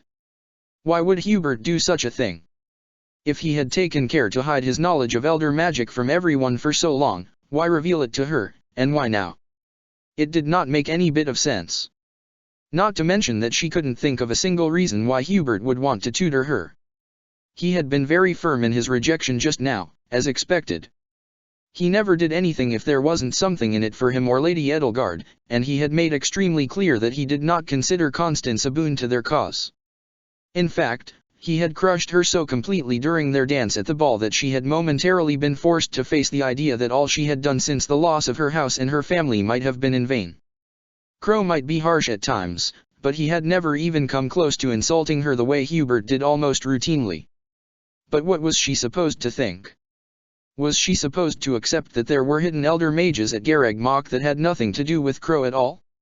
Well, there were the elder mages down in Abyss, of course. Happy among them. None of them were very eager to show their powers on the surface. Perhaps it was good that she had already returned the compendium to the library, and that said library had closed. Otherwise, she might have written a firm note to Crow asking whether he and Hubert were the very same. As it was, she was forced to wait until early morning at the very least. Knowing full well that trying to sleep would be impossible, and realizing that Happy had yet to come home from Sylvain's party, Constance decided to give the Shadow Library another go. Besides, perhaps she could find information in the Shadow Library on how to gain the same kind of power that Hubert had momentarily bestowed on her. Just as earlier that evening, Constance wouldn't risk missing valuable knowledge simply because of impatience. She carefully considered each little note she found along the way. And so it was that she stood in front of the shelves of the Shadow Library until early in the morning, blinking more and more frequently throughout the night in an attempt to get rid of some of the burning sleepiness in her eyes. At one point, Yuri came to visit her, perhaps to check on her, perhaps to relieve her with a moment's entertainment, and while she would prefer to continue scouring the shelves, she had to confess he proved to be a welcome recess in her avid search for something valuable. "So how was the ball?" he asked from where he was currently balancing on the railing for the staircase up to the second floor of the library. "Was it on par with your noble expectations?" "It was all right, I suppose," Constance replied, even as her fingers kept running across the backs of promising books in front of her. "Personally, I was not quite in the mood. Plenty of other people seemed to enjoy themselves to the fullest, however." Yuri sighed deeply. "I hear you. Not even the tragedy in Remire village will stop the surface dwellers from getting jazzed about a party," he said. "I get that they're probably seeking a distraction, but it still feels pretty damn selfish if you ask me. To insist on arranging the ball even after all of that. Well, what can I say? It's the church. Tradition and rules come before everything else, even human lives." She paused, wondering whether she had blurted that out too carelessly. But to her relief, he just let out an incredulous scoff. "Really rubbed off on you, have I? It almost makes me feel bad," he said in his annoyingly melodic lilt, "to sully something so pure." She smiled ruefully. If he had known that she was learning elder magic from a stranger, would he still call her pure? Realizing her mistake too late, she winced. "Do not think about that. Not now." She could hear Yuri jump down from the railing and onto the floor with a low thud. If he'd wanted to be silent, she wouldn't have heard even a creak of the floorboards. "I'm just messing with you," he said as he sauntered up to her by the shelves, perhaps mistaking the cause of her wince. Lifting one boot onto a stack of books causing Constance to give him a sidelong glance, he leaned in toward her with one forearm resting on his thigh. "I don't call you shady lady for nothing." She just rolled her eyes, at which he smiled before studying her face closer. Then, the smile was exchanged for a concerned frown. "Though you're looking anything but shady right now. Maybe you should call it a day, yeah? Stop pushing yourself so hard. You'll have a new chance to restore your house tomorrow." "I am close to treasure, I can feel it," she muttered as she scanned the next shelf, which was full of books and notes in chaotic disarray. This library would have needed a Tamash. The real Tamash, not some deceptive intruder posing as him. "Suit yourself," Yuri said with a sigh. With a snap of his fingers, a small ball of light came into being by the shelf. Constance had to admit it shed some much-needed light onto the pages she had just been peering down at in her dim little corner, but his help was still completely unnecessary. "I do know how to cast a basic light spell, thank you very much," she said. "And oh, please be so kind as to remove your dirty boots from those books. It's incredibly disrespectful to sully valuable sources of information in such a way." He smiled again, but at least he straightened and moved his boot from the pile of books. "I'm hitting the sack. See you tomorrow, milady." "Good night," she said distractedly, barely noticing when he left. She kept scanning the shelves in search of diamonds, and when the clock began to close in on 2:30 in the morning, the library had been silent but for her careful rustling of pages for over an hour. It was at that point that she found a torn page that piqued her interest. The text on the page itself had been printed, but the title at the top was scribbled in loopy handwriting, "Romance of the World's Perdition." After quickly skimming its contents, she was about to discard it as fiction when something stopped her. Perhaps it was due to overexhaustion, because she wasn't certain exactly what made her pause, but something about the loose paragraphs pulled her in and told her to pay attention. "In the land of the Nis, where the old gods are said to live, the false god has awakened. Its looming, heteromorphic vessel was resurrected to sink the world to the depths of the ocean. It will bring extinction to all children of men, and salvation to all beasts of the land, sky, and sea. For the children of men who spilled too much blood of life, it promises only cruel retribution. The false god must be defeated before the world sinks into a watery grave. To this end, the children of men have erected pillars of light upon the land. The Nis, Malum, Septon, and Liam were utterly destroyed. Those lands have vanished from this world. Yet even still, the false god stands. And soon, a flood aptly named despair will drown this world. The children of men fled to the depths of the earth, beyond sight of the false god, beyond the embrace of the sacred sun, and beyond the reach of the waters of despair. They swore a fervent oath of revenge against the surface world, ruled by beasts, and against their tormentor, the false god. The page, old and frayed and clearly torn from some kind of book or notebook, certainly didn't look like much. The text, however, while it was cryptic, and while she couldn't quite grasp the meaning of it, she still felt that she had found something worth keeping. At least for the moment, at least until she had slept a full night, and some of her senses had returned to her. Perhaps, she thought bitterly, it was the last paragraph that had struck a chord with her. Fleeing to the depths of the earth, beyond the embrace of the sun. It sounded an awful lot like her fleeing down into abyss to escape daylight. The part about the beasts and false gods, however, she had no clue what they were supposed to refer to.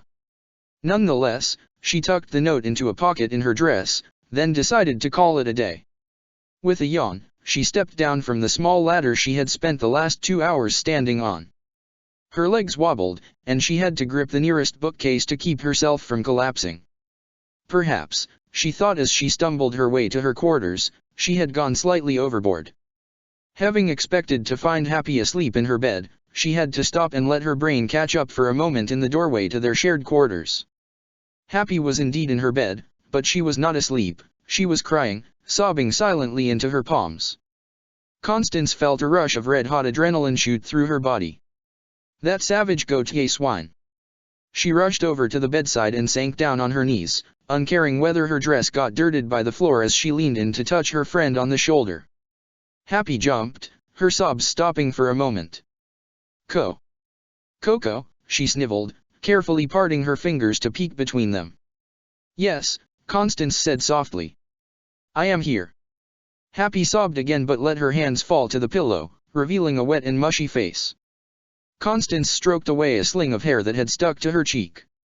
I am such a monster, Happy whined. What? You? Of course you aren't. You can't blame yourself for what happened. Her lip trembled. Who else could I blame? Constance stared at her in incomprehension. Why Sylvain, of course. Happy whined and pushed her away before burying her face in her hands again. Of course you would think he did something. You'd never think I'd be the one to screw things up. Now hold on a moment, Constance said, reaching for her friend's wrist to pull one hand away from her face. What are you saying? Happy immediately tore her wrist out of her grip. She waited while Happy spent another couple of seconds crying, then wiping her nose on the back of her hand. When she calmed down again, she met Constance's eyes in shame. We were. And I. It's all right, Constance said softly, stroking her hair to calm her. Whatever had happened had clearly riled her up, and if it wasn't Sylvain, then it was perfect, Happy whined, pausing to sniff. Everything was great. He was great. He kissed me, and she sobbed. I sighed. Constance's hand froze. It was a happy sigh. Happy exclaimed in frustration. I didn't think. Are you unharmed? She asked quietly, not wanting to make things worse. Happy nodded, her eyes cast down as her fingers started to fiddle with the pillow. Yeah. It was only the one, and Sylvain had quick reflexes. She squeezed her eyes closed. He managed to fight it off with just a few scrape marks, but oh my god Coco, I'm so embarrassed. Can you imagine how awkward it was? I fled before he could really say anything, because I'm sure he'll never want to see me again. Constance exhaled, relieved to hear that no one had come to harm. She half hoped that Happy was right and that Sylvain would stay away, but that was clearly not what her friend needed to hear. If so, he is clearly not worthy of you, my dearest Happy. Happy looked up at her with glossy eyes. She sniveled, and then a small, trembling smile tugged at her lips. Thanks, Coco, she whispered. But I honestly think it's the other way around. Constance bit down her impulse to throw dirt on Sylvain. If it was true that he had protected Happy from the monster she had unwillingly summoned, then perhaps he was worthy of some respect. Can you please sleep in my bed tonight? Happy whispered weakly, causing Constance's heart to just about burst with love. "Of course," she said, squeezing her hand. "Anytime." As Constance lay next to a sleeping Happy in bed later that night, she allowed herself to once again consider the possibility that Crow and Hubert might be the same person.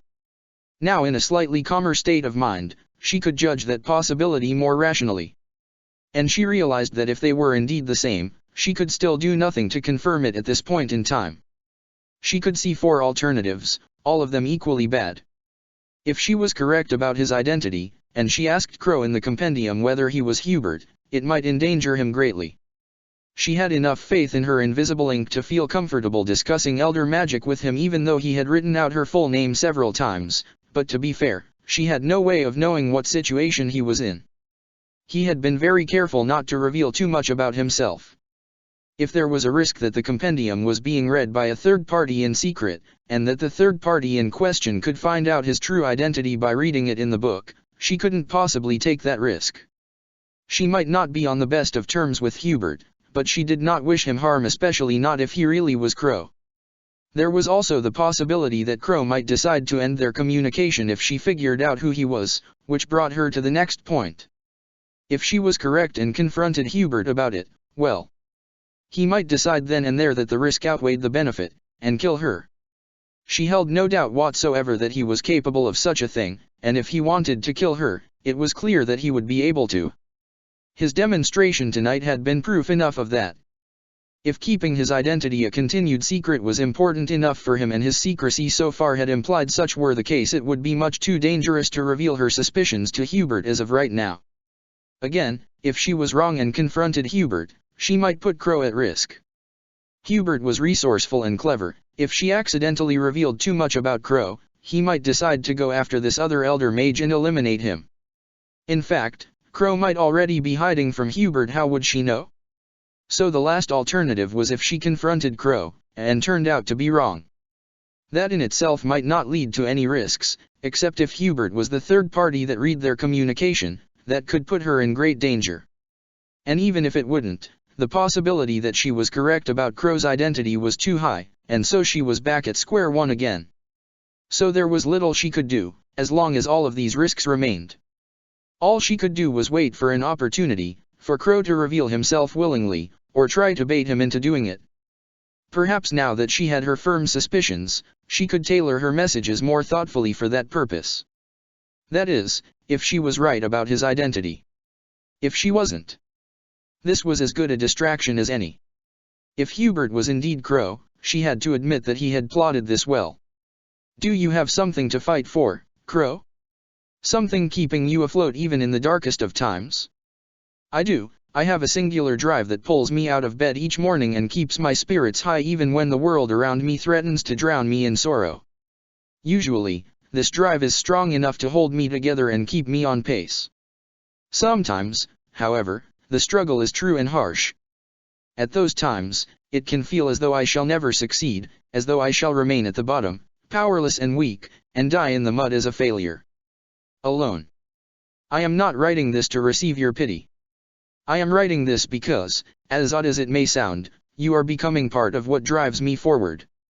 I simply wanted you to know that I appreciate everything that you do for me.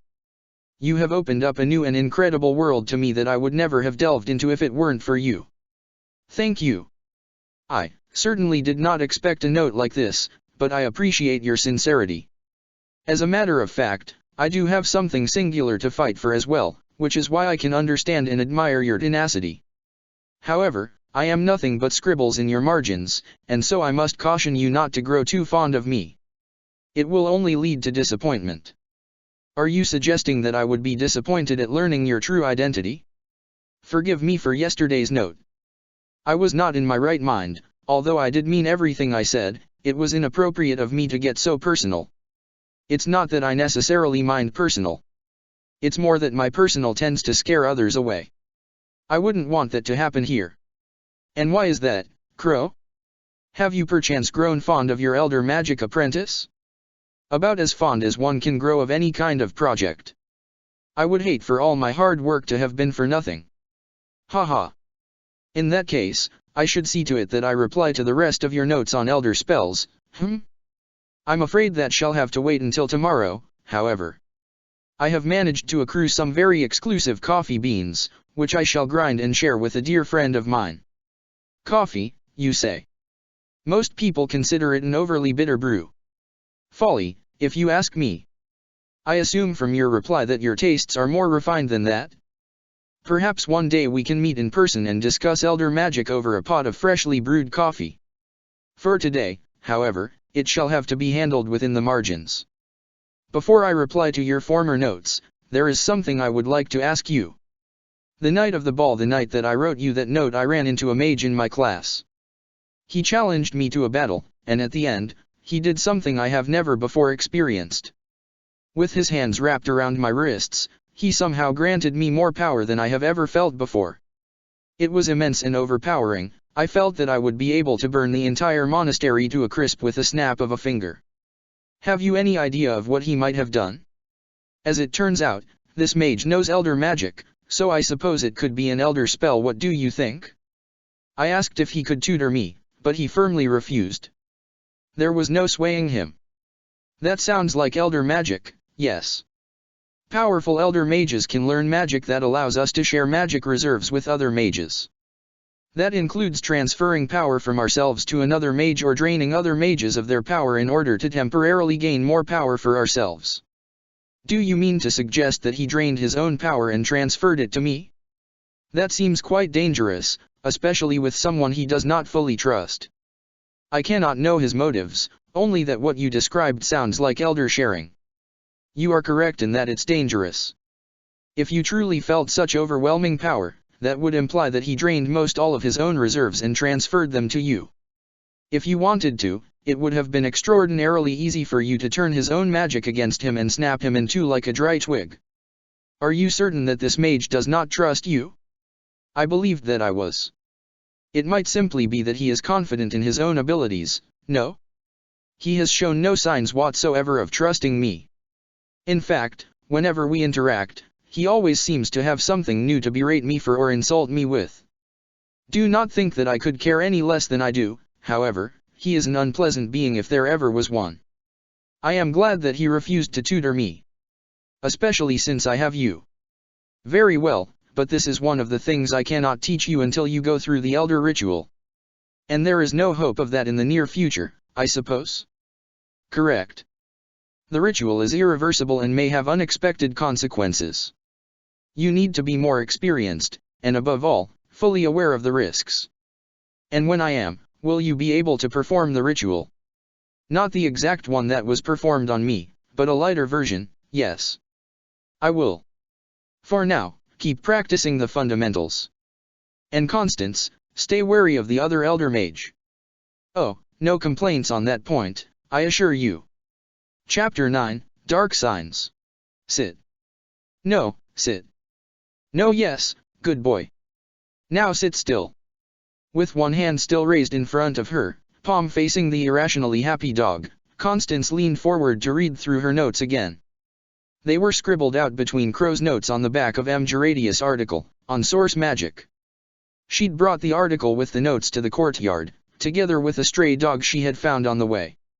On sunny days, the courtyard tended to be full of people, but on a cloudy Sunday morning such as this one, she was completely alone. She could hear chatter from passers-by on the other side of the hedge from time to time, but it was nothing too distracting. Now if only she could figure out this spell. She was still struggling with the elder syntax, although at this point, it was no longer because of the algebra.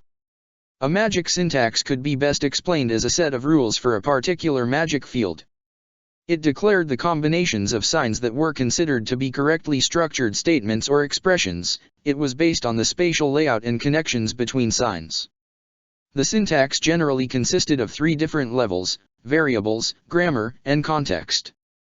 The variables and grammar corresponded to a spell's content and form. Put simply, if elder magic was a language, the variables and the grammar would be the words and the rules for how to correctly form them into sentences.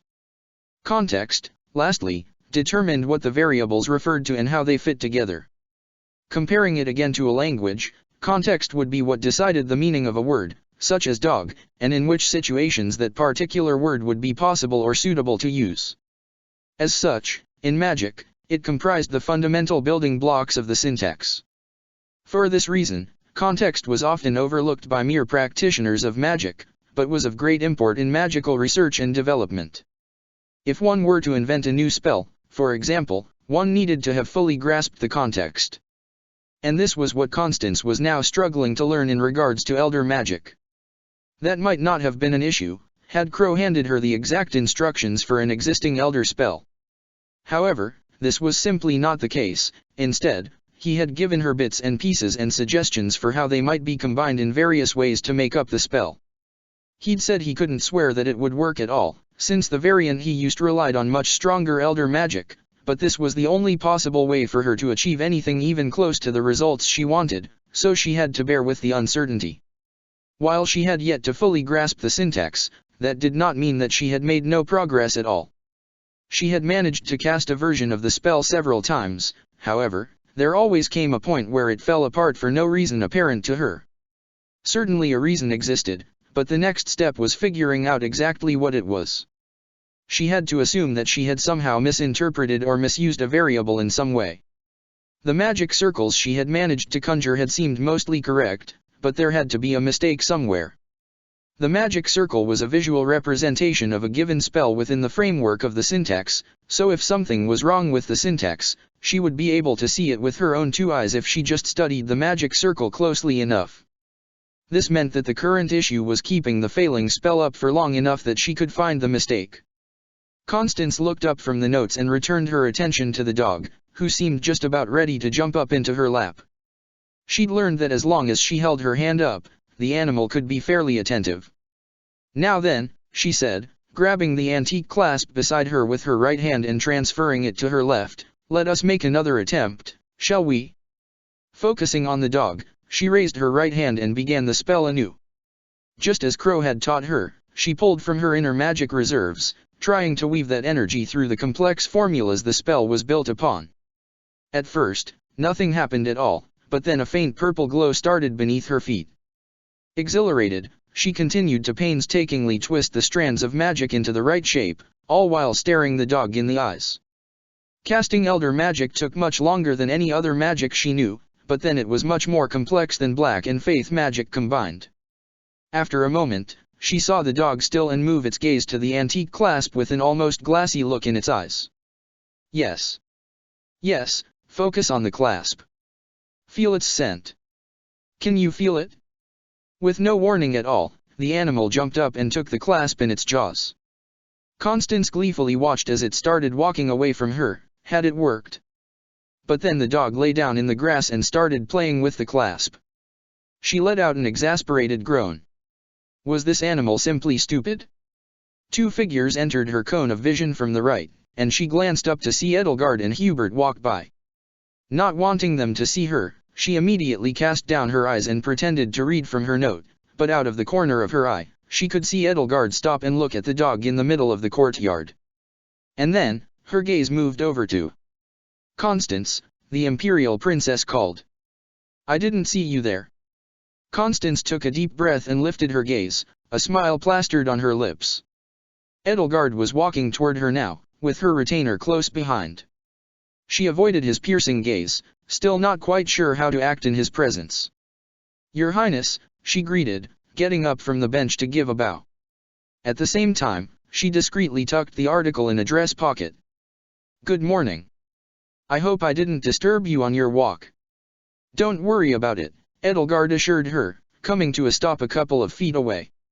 She glanced back at the happy dog in the grass. "Are you training one of the stray dogs?" "Something along those lines," Constance admitted, then forced herself to sound more confident. "I am attempting a new kind of spell. My intention is to strengthen the dog's smell, in a way, so that it can seek out near impossible things." She pointed to the jewelry currently soaked in dog drool. "Professor Byleth found that clasp in the pond, but he has as of yet been unable to find the correct owner. I asked if I could make an attempt with my magic." Edelgard nodded slowly as she took this information in. "That's interesting. And how are you faring?" Still ignoring Hubert completely, she gave a short laugh. "Ah, I am making very good progress." "Very good indeed. I just have a few adjustments to make. In the short pause that followed, the sound of the dog's heavy breathing as it played with the clasp became almost unbearably loud. Please don't ask me to demonstrate, please don't ask me to. Would you care to show me? Constance grinned. But of course. I thought you'd never ask. Trying to remember the crucial parts from her note, she strode up to the dog, not bothering to take the clasp from it. Perhaps the spell would work better if it already held the thing in its mouth, anyway. Fully aware that Lady Edelgard and Hubert were both watching her every move, Constance nervously raised her hands in front of her, focusing on the dog's head. Once again, like she had done so many times this morning, she gathered the energy from within and tried to channel it through her body and out through her hands, the fingers of which she moved almost imperceptibly as she attempted to weave the spell through the correct formula. For a long moment, nothing happened at all, but then just as Edelgard glanced down at the dog a few feet away, the faint purple began to glow around Constance's feet again, and the outline of a magic circle started building below her. Look, she exclaimed happily. Look at my feet. But something strange happened as Edelgard turned to look. The very moment that she moved her gaze from the dog and over to Constance's feet, the magic circle evaporated, and the beginning of the spell fizzled out without explanation. She startled, staring at her own hands. That had never happened before. It was as though something had drained her all of a sudden. A silencing spell. But there was no faith mage nearby. She gave Hubert a sidelong glance. Was this somehow his making? Had he drained her power with the Elder Sharing spell? But she had thought that he would need to at least touch her for that. I am looking, Edelgard said slowly. What am I supposed to see? Disappointed and humiliated, Constance lowered her hands to her sides. I think the dog is simply tired. I shall let it rest for a moment. Edelgard looked up to meet her gaze with her own. I see, she said. Well, what is it they say? Back in the saddle? Perhaps you can use another dog. There are quite a lot of them around here, after all. Thank you, Your Highness. I will consider it, she said with another forced smile. Edelgard smiled and nodded. I have somewhere I need to be. See you around, Constance. Have a good day, Lady Edelgard. She watched as Edelgard left the courtyard. Strangely, however, Hubert remained where he was, studying the dog in silence. Or was he perhaps examining the clasp from a distance? Either way, the fact that he had said nothing so far and made no move to leave was beginning to unnerve her. Was she supposed to just ignore him and get back to what she was doing? Thankfully or perhaps regretfully, Hubert solved her conundrum after another moment. When Edelgard was safely out of sight, he lifted his gaze to look at Constance. Something a little different was behind his gaze this time, although she couldn't place her finger on what it was. When he finally spoke, he did it in a low voice. You should be more cautious about practicing such magic out in the open, he said. Someone less sympathetic, let's say, might not be so understanding. Constance tried her best to keep her expression calm. She looked at him, thoughts racing over the fact that he had pointed out her use of elder magic, but he simply blinked back at her, completely unfazed. Such magic? She asked quietly. Perhaps she could lure him into revealing more? He made a displeased sound and started to turn away. Before leaving, he gave her a short reply over his shoulder. Dark magic, he said simply. Constance pursed her lips, watching in silent thought as Hubert walked toward the courtyard's exit. Dark magic, he had said. Not elder magic. Wait, she called out. He stopped, but did not turn around or even glance in her direction. Crow had warned her to be wary of Hubert, of the other elder mage, to be exact, and considering what he'd told her about other elder mages, she supposed that she could follow his logic. But Hubert was in the same house as her, and he was undyingly loyal to Lady Edelgard. As long as Constance's interests aligned with those of the Imperial Princess, he should have no reason to interfere or try to harm her. Judging by his warning alone, it was unlikely that he would tell anyone what he had seen in the courtyard. He had, however, made it quite clear that he did not consider Constance's magic very useful to the future Empress. Even at her rather desperate offer to him on the night of the ball, he had refused as though it was the simplest thing in the world. Just thinking about it made her cheeks burn. But she couldn't let her own pride come in the way of magical achievement, could she? Having made her mind on at least giving it one more try, she strode up to Hubert, watching as he turned to face her. He looked down at her with mild disinterest. "We both know what just occurred," she said in a hushed voice, staring up at him intently. "I do not know how you did it, but somehow you silenced my spell. We also both know that you are she paused, silently debating with herself which word to use.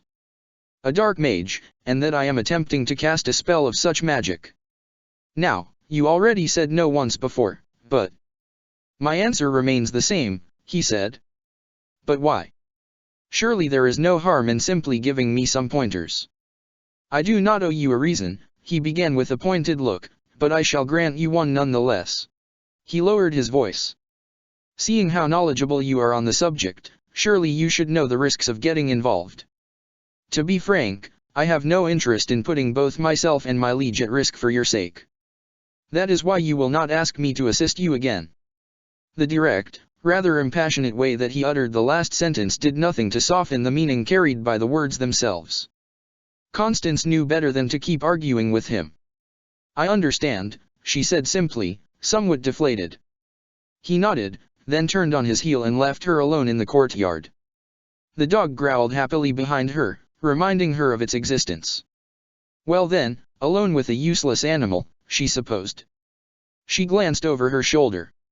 It was still playing with the antique clasp, now shuffling it around in the grass with its paws. Constance sighed deeply. Perhaps she should rest and have something to eat, to replenish her energy reserves.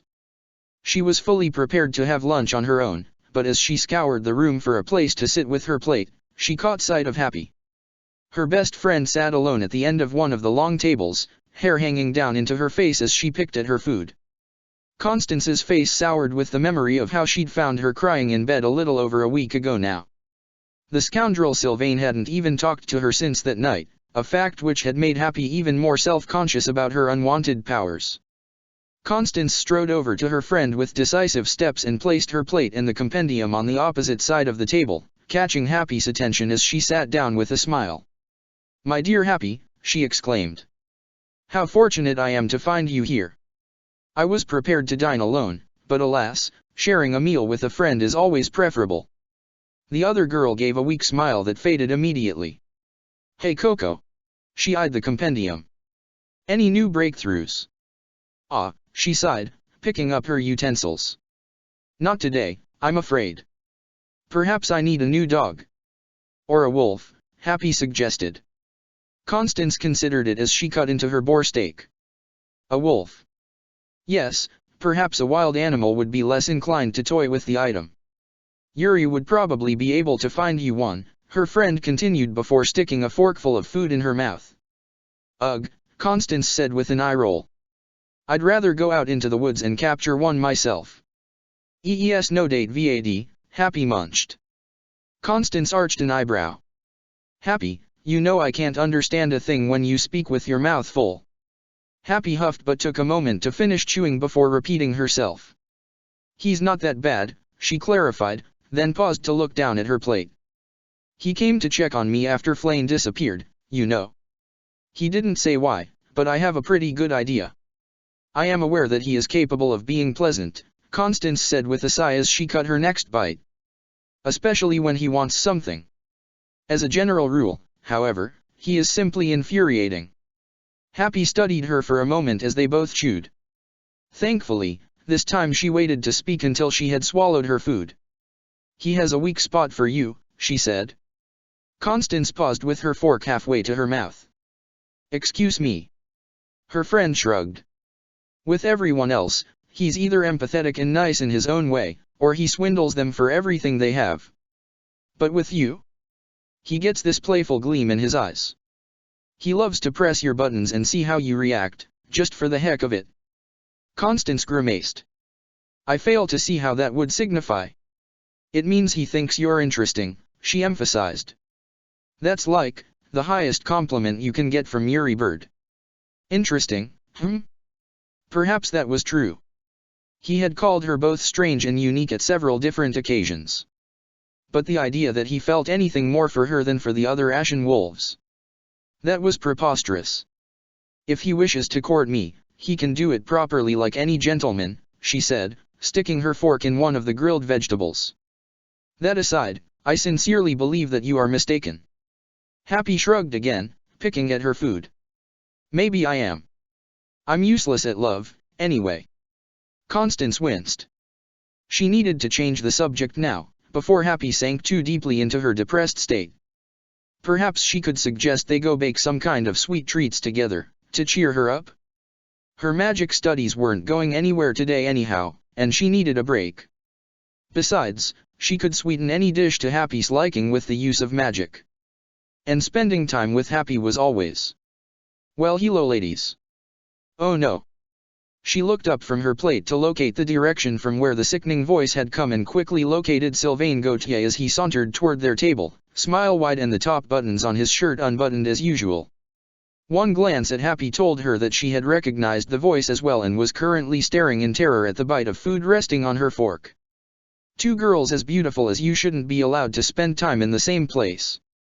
I was almost blinded when I entered the room. Sylvain, Constance said dryly, hoping to signal to him that he wasn't welcome. If he noticed, he didn't care. Constance, he lilted smoothly. He shifted his weight and leaned in toward the table, supporting himself with both palms against its surface. Then he smiled down at Happy, who had lowered her head so that her face was completely veiled by her hair. Constance considered telling him to go drag something old and foul-scenting over his head, but while he was as annoying as always, he hadn't yet overstepped any actual boundaries. Hey Happy, he said, leaning in slightly more toward her and lowering his voice. Constance could still hear him just fine, however. I'm sorry I haven't come talked to you yet. My father was. Actually, never mind. Anyway, I wanted to tell you how much fun I had with you last time. It was really great. Anyone who didn't know Happy might not even register her reaction. But Constance saw the way in which she stilled, her gaze flickering up to Sylvain before promptly fixing itself to the table. Her cheeks were already dusted with a warmer color. Why yeah, she said weakly. At Sylvain's angle, he likely couldn't see much of her expression at all, so he only had her uncertain reply to go on. Still, he continued. And so I was wondering whether you'd let me treat you to dinner tonight. He paused and glanced at Constance before firing off a dazzling smile toward Happy. Nothing would make me happier than if you agreed to go on a date with me. Constance groaned quietly and leaned forward against the table, resting her chin in her right palm. Truly, the eloquence of the Gautier is unmatched, she muttered below her breath. To her great chagrin, she could hear Happy giggling in response. Happy never giggled. Constance's hand fell to the table with a thud as she stared at her friend, but she and Sylvain were so preoccupied with each other that neither of them seemed to notice or care. What do you say? He asked. Happy smiled beneath her veil of hair. Why yeah, sure. Sylvain's face lit up instantly, his smile widening. Really? I mean, he cleared his throat. Meet you around here at, let's say, 7. Happy nodded quickly. Great, he said, smiling at her for another moment before he straightened again. See ya later. He looked to Constance, who immediately looked away. She could not help but feel disappointed at her friend's eagerness to please this insincere man. She refused to give him the pleasure of her own cooperation. Have a lovely day, girls, he said happily as he started in the direction he had come from. When she was certain that he had left, Constance lifted her gaze with a sigh only to meet Happy's intense gaze. Her eyes were wide as dinner plates, her cheeks nearly as red as her hair.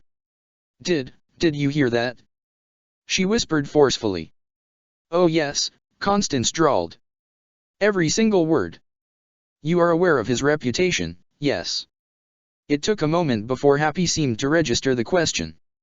Her dumbstruck smile slowly faded, being exchanged for a frown at first, and then a scowl.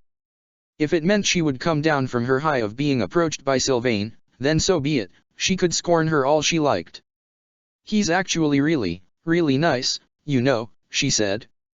Indeed, Constance replied dryly, he is just as pleasant to all the girls that he hunts until he loses interest and philanders his way over to the next one in line. You don't know that, Happy argued, stabbing her fork into the remaining piece of meat on her plate without breaking eye contact. Who would go to that much trouble just to get another trophy? Constance shook her head. You are a challenge, Happy. A riddle for him to solve. Say what you will about Sylvain Gautier, but he had certainly proven that he wasn't stupid. Not that it was much consolation in this case. Happy stood up from her seat abruptly, tossing her cutlery onto the plate with a sharp clatter. Why are you so mean? She asked. Why can't you accept that someone might actually like me for who I am? Constance stared at her, mouth agape. How in the world had she managed to draw that conclusion? To think that her best friend would sincerely believe that she meant her harm.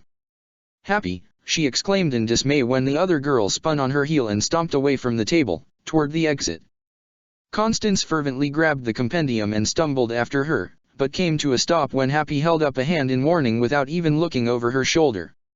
Constance was left standing in the middle of the dining hall with what seemed like the eyes of every single student at Garreg Mach silently fixed to her. Was this truly her fault? Had she been too severe in her judgment of Sylvain, or was it simply that Happy couldn't see him for what he was? She cleared her throat and plastered a smile onto her lips, pretending as though nothing of import had happened. Then she calmly went back to the table to retrieve both her own and Happy's plate. As she made her way toward the kitchen, the soft murmur of the room had returned to its regular state, and she breathed a sigh of relief. If not for Sylvain's sake, then perhaps for Happy's sake at least, she could give him another chance. Hubert was running out of time. After the assassination of Byleth's father, the Knights of Syros had spread out all around Garreg Mach in search of his killers. This had the unfortunate consequence of leaving the monastery's fighting strength depleted for the time being, which might very well have been their enemy's real objective. Or it might not be. The truth was that however much he wished he had all the answers, he still had a long way to go in finding them. His investigation so far had only turned up meager information. Perhaps that was to be expected, considering the slithering nature of his enemies.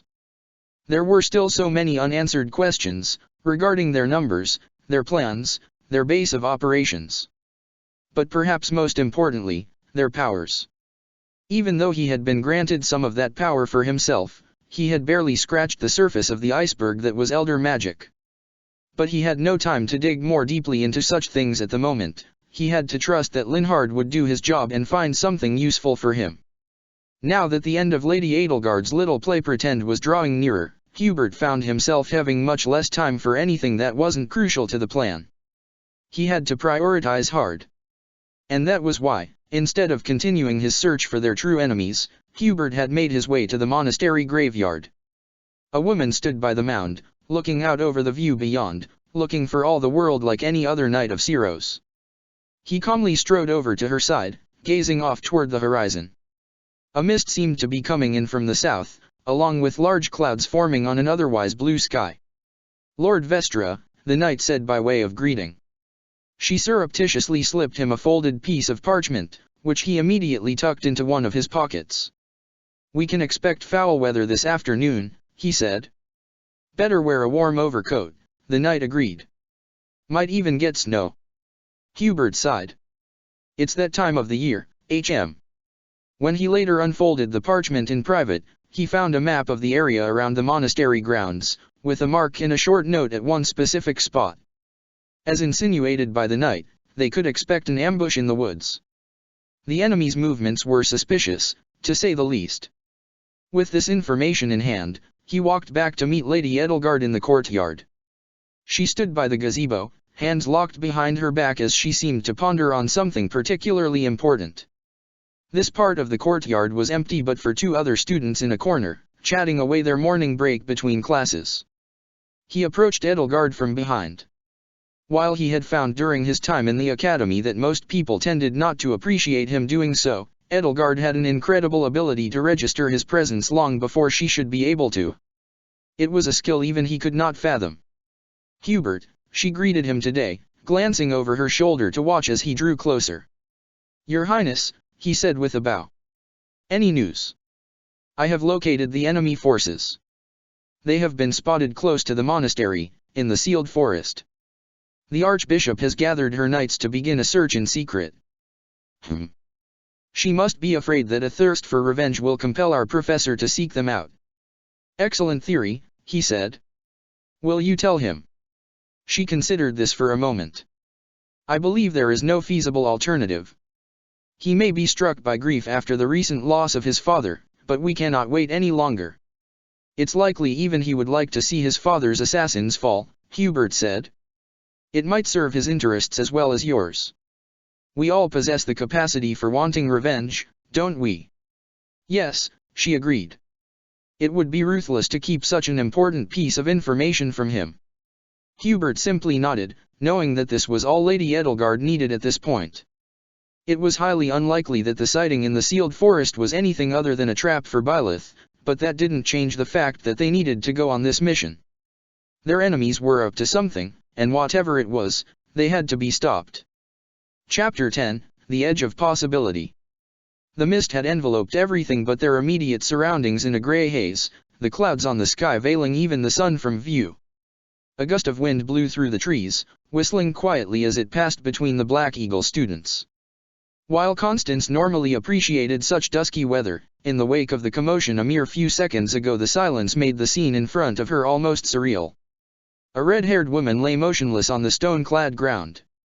Not 5 minutes earlier, they had been struggling to dodge her lightning-fast sword arm as they attempted to land any hits of their own. Only a minute ago, that same arm had reached desperately for their professor, begging to be saved, as an unidentified object unlike any heart Constance had ever seen had been torn out of the woman's chest by way of magic and crushed in a tight fist. Now the arm was slack and lifeless, pointing toward the robed man standing a few paces away, where the professor had stood until a short moment ago. The man, smirking, turned from where the sparks of ancient magic had just begun to evaporate in the air, and toward the group of baffled students by the forest to his right. Edelgard lowered her shield slightly, staring at the man in shock. You. What? Solan's smirk grew until it could nearly be called a grin, a twisted, wicked kind of grin that made Constance's stomach turn. Poor girl, he taunted the Imperial Princess. So distraught by the idea of losing your dear professor.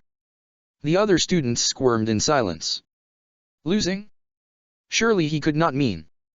Your beloved mentor has been swallowed by the mystical darkness of the forbidden spell of Zaras. Now he shall spend an eternity wandering in a void of darkness, never to return to this world. Edelgard shook her head vehemently. I refuse to believe that my teacher is gone, she said in a low voice, barely loud enough to reach Constance. She raised her shield again. Hubert. The princess vassal came up from behind her, his gaze fixed on Solan. Already, his hands were wrapped in the beginning of a spell noticeably not an elder one. It seems unlikely that our professor would be so easily defeated, he agreed. He would not die without a gruesome fight. This must be some kind of trick. Oh, Solan replied with a dark laugh, but it is not. It is possible that death has yet to find your friend, but there are worse things than death. Drifting through the darkness with no chance to escape. Overwhelmed with hopelessness, he trailed off with another smirk. It must be torturous. Overwhelmed with hopelessness. Constance shivered involuntarily. She knew a thing or two about that. You're already boasting a victory, Edelgard said, her voice decisive now, but know this: if you did use such devious tricks to stop our professor, I swear that you will regret it. Solan scoffed. He raised his hands in the beginning of an elder spell. I will not forgive such arrogance, he said. If you prefer it so, you shall also be added to the ranks of the dead. Constance moved into a prepared stance just as the other students, but before a single spell or arrow could be fired, the place where Professor Byleth had evaporated into thin air just now sparked to life again. Solan's smirk disappeared, his eyes widening as he turned back to face the sparks, where the tip of a brightly shining sword sliced a glowing fissure into the air. He stumbled back from the fissure, seemingly unable to take his eyes off the strange red light emanating from it. Constance watched as the fissure widened into a full gap in the air, just a moment before a familiar figure leaped through the hole and landed smoothly on the ground in front of Solan. This magic! If Solan had locked the professor away with an elder spell, then what was this? Faith magic of some kind? Byleth straightened to his full height, his shape illuminated by the burning fissure behind him. With his gaze fixed on the elder mage, he raised his sword, which was still as bright as the sun's beams. The sight made Constance stumble back and cast down her eyes, hoping to convince herself that no matter how harsh the light was, it was not in fact the sun in front of him. So the fell star consumes even the darkness itself, Solon uttered in disbelief. Professor, Edelgard gasped, her shield now hanging loosely at her side. Byleth turned his head to look at her, but he did not say a word. And it was at this moment, as the fissure began to close behind him, that Constance realized that something about his appearance had changed. Instead of the dark almost black hair that had previously adorned him, it now fell in light green cascades around his face.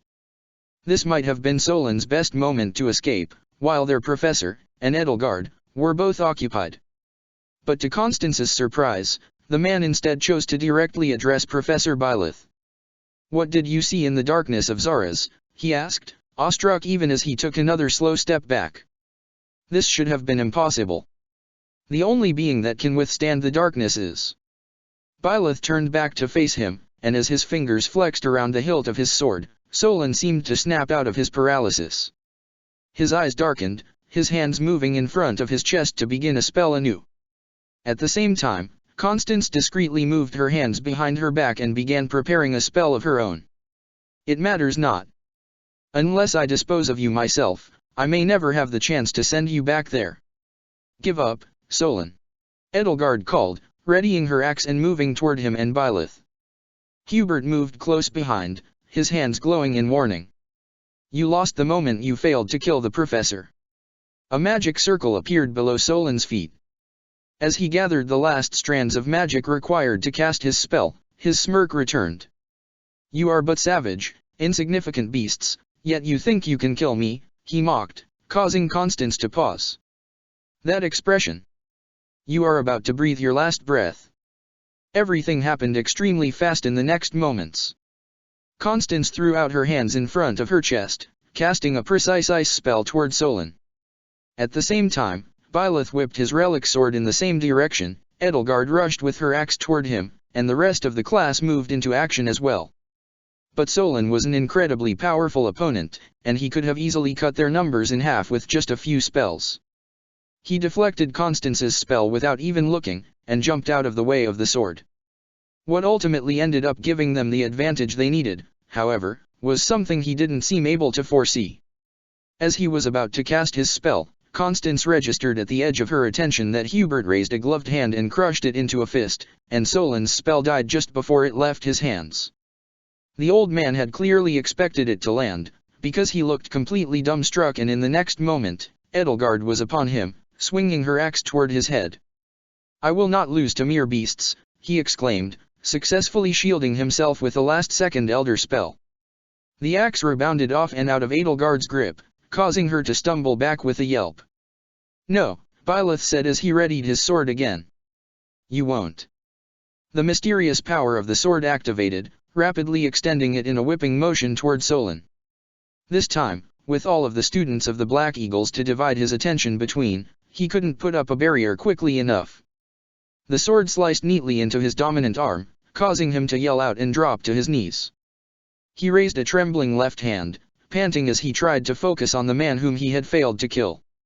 "This is not the end," he forced out. "Thales will carry out our mission, somehow." "Disarm him," Edelgard called. "He's going to." Hubert raised his hand again, but this time, it was too late. With one last exertion of his power, Solon engulfed himself in flames from top to toe. Constance darted forward and called upon her fire magic to kill the heat, but when the flames died down, Solon was already dead. Once again, the clearing in the forest was silent.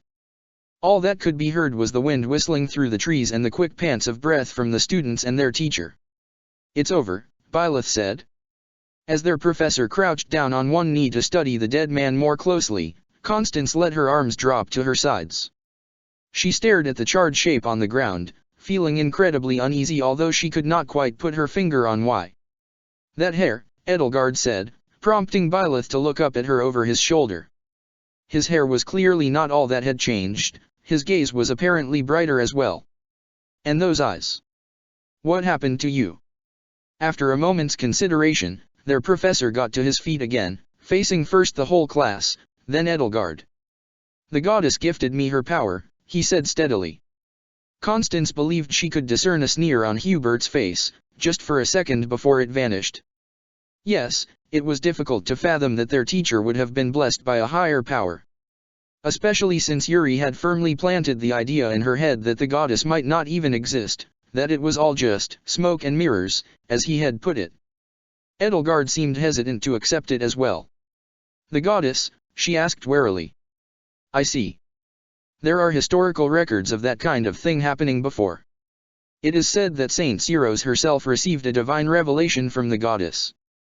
It is hard to grasp, but you do carry the sword of the Creator. Perhaps the goddess looks favorably upon you."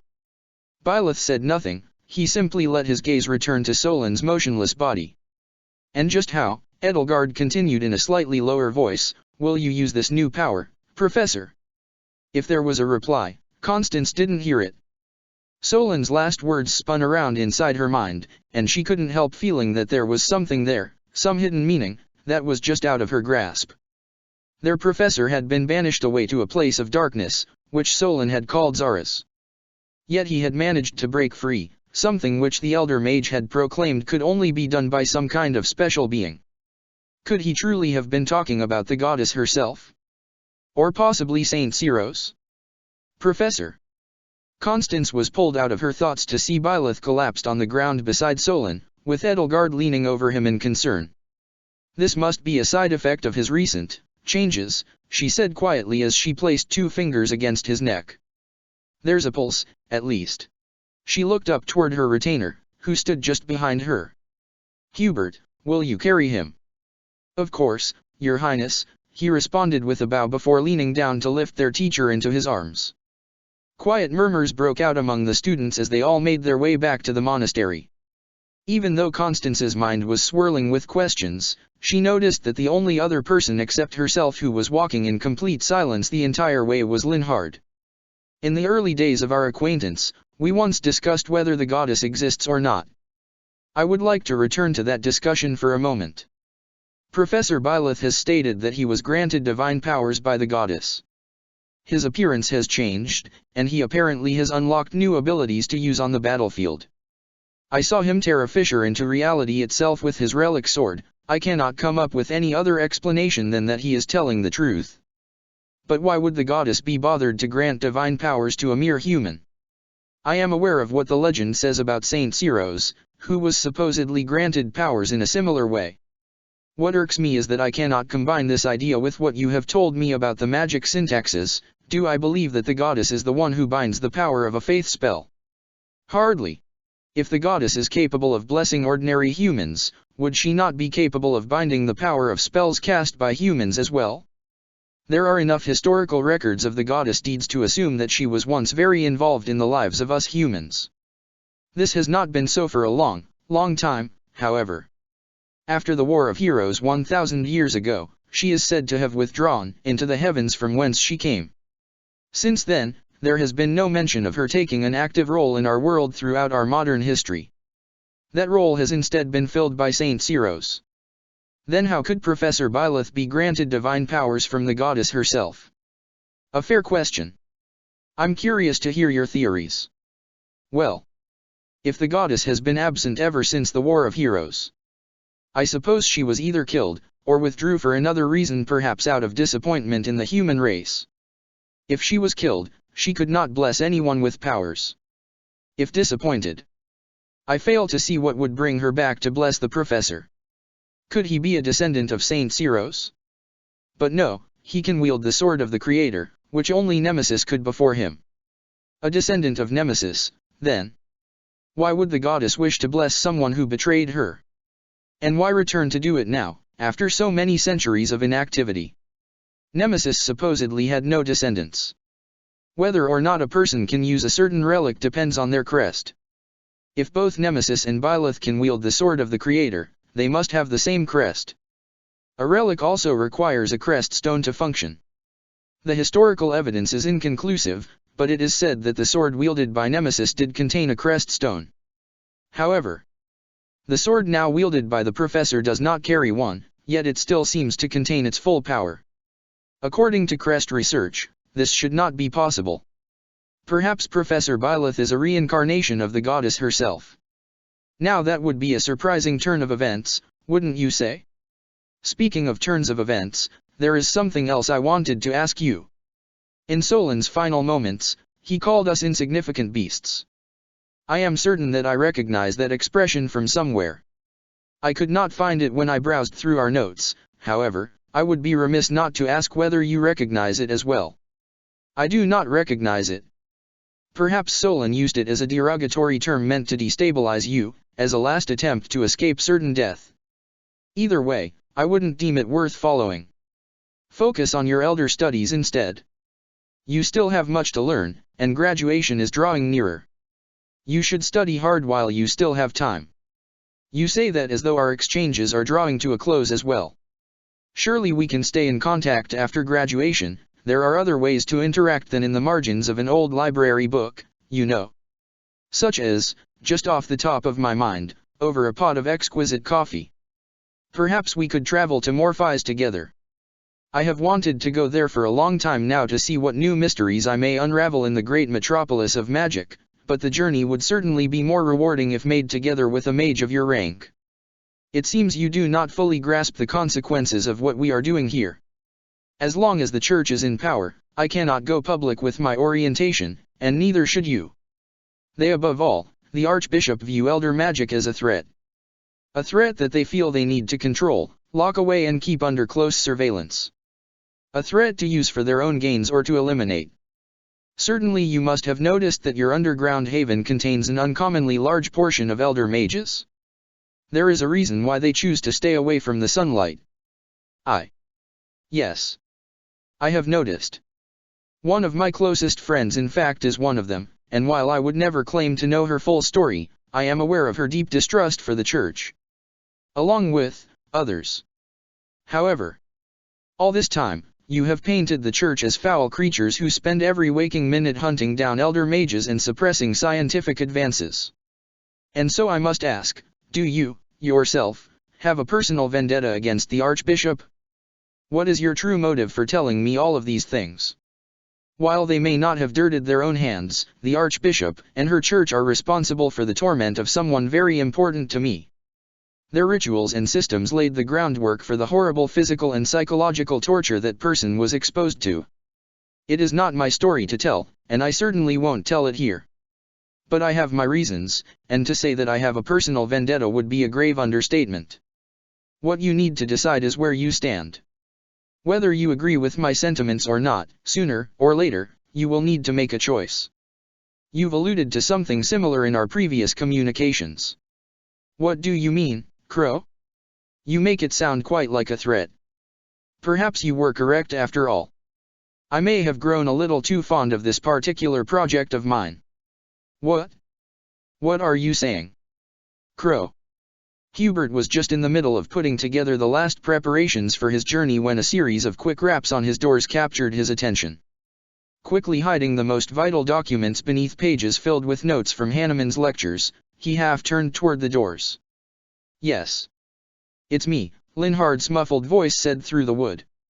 Relaxing somewhat, Hubert turned back to the desk, trying to remember if he had any more knives hidden around his room that he needed to remove before departing. You may come in. The door creaked open behind him, then closed gently. Are you going away somewhere? Yes. I will be away for a few weeks. Where are you going? Hubert turned to face the other mage. Looking bored and half asleep as usual, he probably didn't care much about the answer. It might simply be a casual pleasantry on his part. Either way, Hubert had no intention of revealing his destination. Do you have anything for me? He asked instead. Linhard either didn't notice or didn't care, or the prospect of getting to talk about one of his very favorite subjects overpowered any other feeling. His eyes gained new life at the question, a small smile tugging at his lips. Hanneman really is oblivious sometimes, you know. Oblivious enough that he doesn't even notice if someone consults his records without authorization. I sneaked a peek while he went for tea, and when he returned, he didn't look like he suspected a thing. It's really quite amazing, don't you think? He has his records in perfect order, but of course I knew just how to put them back the way they were. I don't even think he'd get to the point. Fine, Linhard said with a small sigh. I looked into Seath. It turns out he possesses the major crest of Sikal. Isn't it a little too much of a coincidence that both Flayn and Seath would have crests from the Four Saints? Throughout my research, I have never heard of anyone else carrying major crests from any of the saints. Major crests from two of the saints, Hubert mused. I agree. That is unlikely. Unless it has hereditary reasons. Linhard shook his head. Saint Sikal's only recorded child was Saint Cethline, and she is said to have never married. I don't think it's hereditary. I think, he trailed off, seemingly for no reason. Think what? Hubert asked when the other mage didn't continue. I think their names might be fake. Hubert paused as he considered what the world would look like if that were true. Fake names. Implying that Flayn and Seath were not who they said they were. Together with the fact that they carried major crests from two of the saints, it did in fact also imply that they could very well be the saints themselves. I see, Hubert said slowly. That would make Flayn's blood very special indeed. What do you know about Saint Cethline? I know her crest grants more powerful healing spells, because I possess the minor one, Linhard replied. Not much is known about Cethline herself. I'm not sure why Solon would want her blood in particular. Could it be because she's the only saint they knew the whereabouts of? Except for Seath, perhaps. And abducting Seath would be a much more difficult task than abducting the naive and unsuspecting Flayn. It was clear why they would have chosen her instead if it stood between the two of them. On the other hand, if Flayn and Seath were the saints Cethline and Sikal respectively, then that also meant. Saint Cethline was the daughter of Saint Sikal, he said, repeating what Linhard had stated mere moments ago. If Flayn is Seath's daughter rather than his sister, any special properties of her blood could be related to her mother, as well. Is the identity of Cethline's mother known? No, Linhard replied with a head shake. There are no records of her.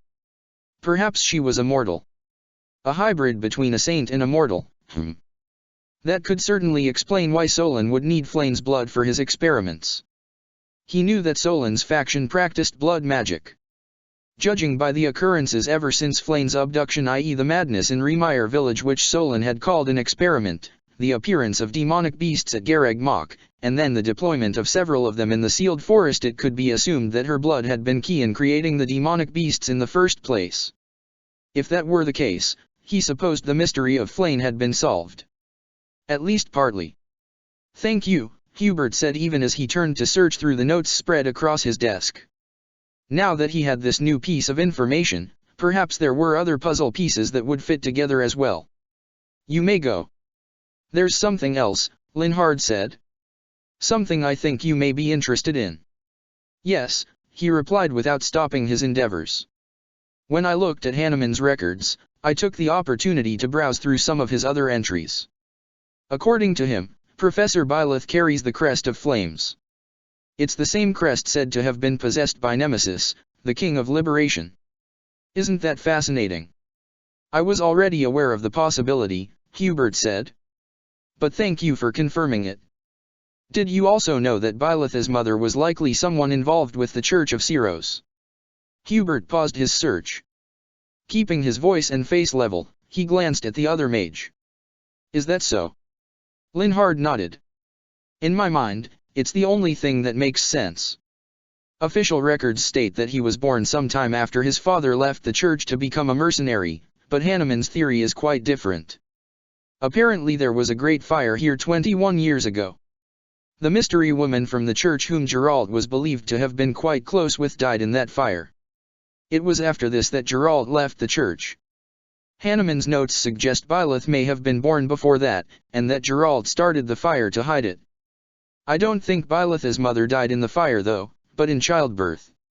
If that was true, what had pushed the mercenary to start a fire simply to get away? Was it possible that he had discovered something about the church that made him want to keep his child a secret from them? Or had the church done something to that child? Rumor has it that Geralt left a diary in his office for Byleth to find. Seath supposedly has it now. Maybe getting our hands on that would shine a light on certain things. Hubert looked at the scholar from the corner of his eye, feeling a smirk tug at his lips. Our hands? Linhard didn't seem to pick up on the hint. Can't you pay a thief to snatch it or something? I'd really love to read that diary. Imagine if it contains the truth about the professor's crest. Hubert shook his head. That will not be necessary. He was fairly certain that he already knew the truth at any rate. It was completely possible to forcefully implant a crest into someone, so that could very well have happened to Byleth. Until now, he'd had no evidence that the church was capable of such methods. But with the fact in mind that the only other living person he knew of that bore the crest of flames had been implanted with it after birth, it was starting to look like the most plausible theory. Considering the incredible rarity of the crest in question, and the complexity of such a ritual, there were only two people he could think of in the Church of Syros that could have performed it, the goddess herself, or the archbishop. Since the goddess had not been sighted for 1,000 years, it was reasonable to assume that the archbishop had been the one to perform the procedure. And if Gerald found out about it, that would certainly explain why he would attempt to escape with his son. As for why the archbishop would want to implant the crest of the goddess into a random child, Constance's words from their recent discussion popped up in the forefront of his mind. Perhaps Professor Byleth is a reincarnation of the goddess herself. It was certainly an imaginative theory. Imaginative and worrisome. A reincarnation of the goddess. Let's assume the possibility for a moment, if only to be able to dismiss it. In order to fully reincarnate such a being, mere blood wouldn't be nearly enough. A vessel powerful enough to carry the consciousness of the goddess would be needed. The only kind of object he could imagine that might possess such capabilities was. Hubert paused. But of course. How could he not have seen it before? Now that he had, it was beyond obvious. But the implications. Those were another thing entirely. He turned to face Linhard fully. Thank you for your cooperation, he said. Just imagine what you could achieve if you were always this motivated. On cue, Linhard let out a big yawn. He said then with a shrug. I am always motivated. It's just that you don't always find value in what interests me. Is that so? Hubert muttered. As pleasant as this has been, I believe it's time for my evening nap. Before you go, Hubert said, causing Linhard to turn back around to face him again. There is something else you can do for me. The other mage raised his eyebrows. More work. Do we have the same deal as last time, then? Fine. It soon wouldn't matter, anyhow, but Linhard didn't need to know that. I need you to look into the crest of Macule. Macule. Linhard blinked at him in surprise. Another saint. Correct. More specifically, I want to know the details of how it affects the subject's magical capabilities. Well, I only know of one person who carries the crest of Macule. And she has already refused to take part in my research. Hubert took this bit of information in with some measure of interest. Linhard had already asked to study Constance's crest and been rejected? That might be even better than he had hoped. Do it in secret, then, he said. I don't care how, as long as you don't reveal your true motives in the event that you are discovered. Linhard sighed. Fine, whatever. All of this sneaking around is so tiresome. But I'll get you your information, somehow. With that, Linhard left the room, and Hubert turned to look at his half-packed bag. Had he done all that he could? Had he used what little time he had to its fullest? Except for letting Constance see the church's foulness for herself, which would be difficult to arrange, he didn't know what else he could do at this point. His little side activity had drawn to a close, all that was left now was to wait to see the end result. For some reason, that thought didn't feel as final to him as it should have.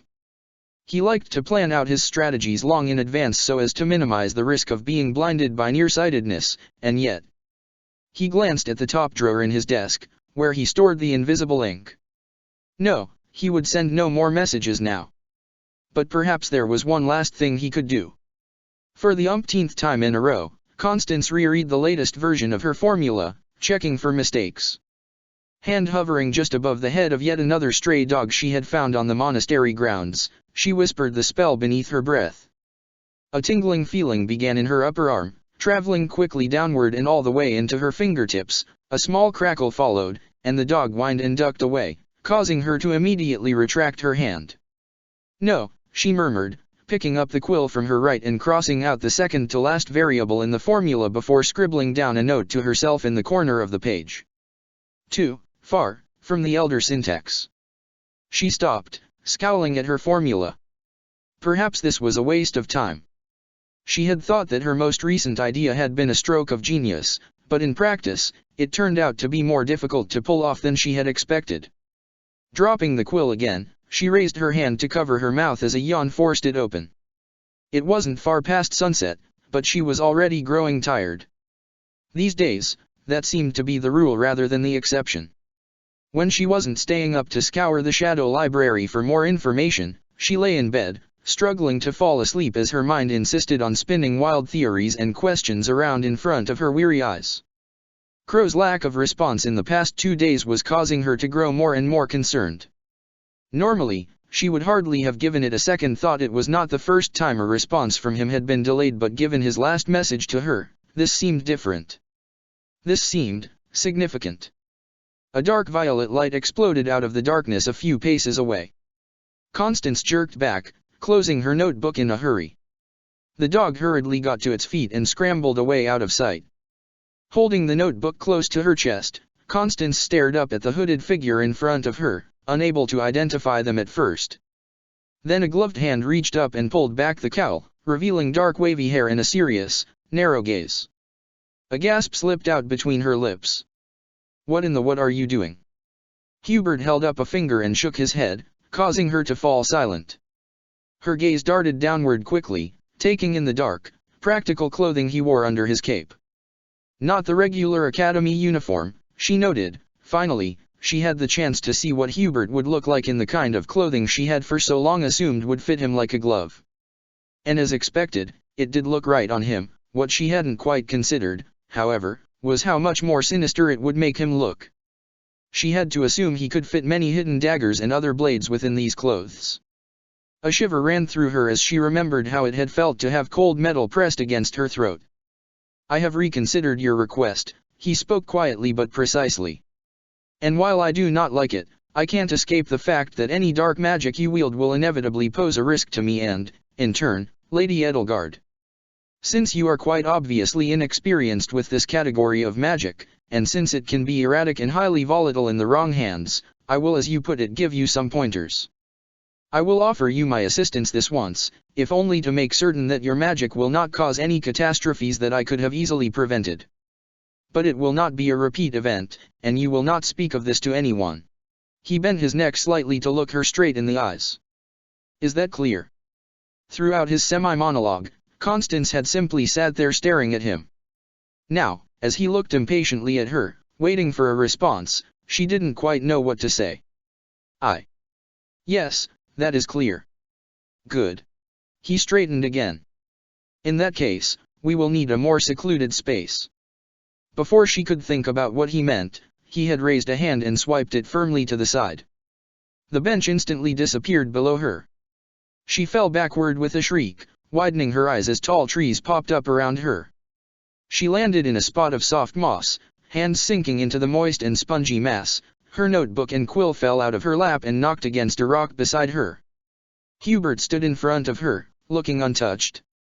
As she pushed herself up onto her feet and brushed off her skirt, she looked around in an attempt to determine where he had teleported them. "The sealed forest?" she asked, noticing the familiar stone pillars rising in the distance. "No one will disturb us here," he said as he erased the last distance between them with 2 long strides. He held out his hand.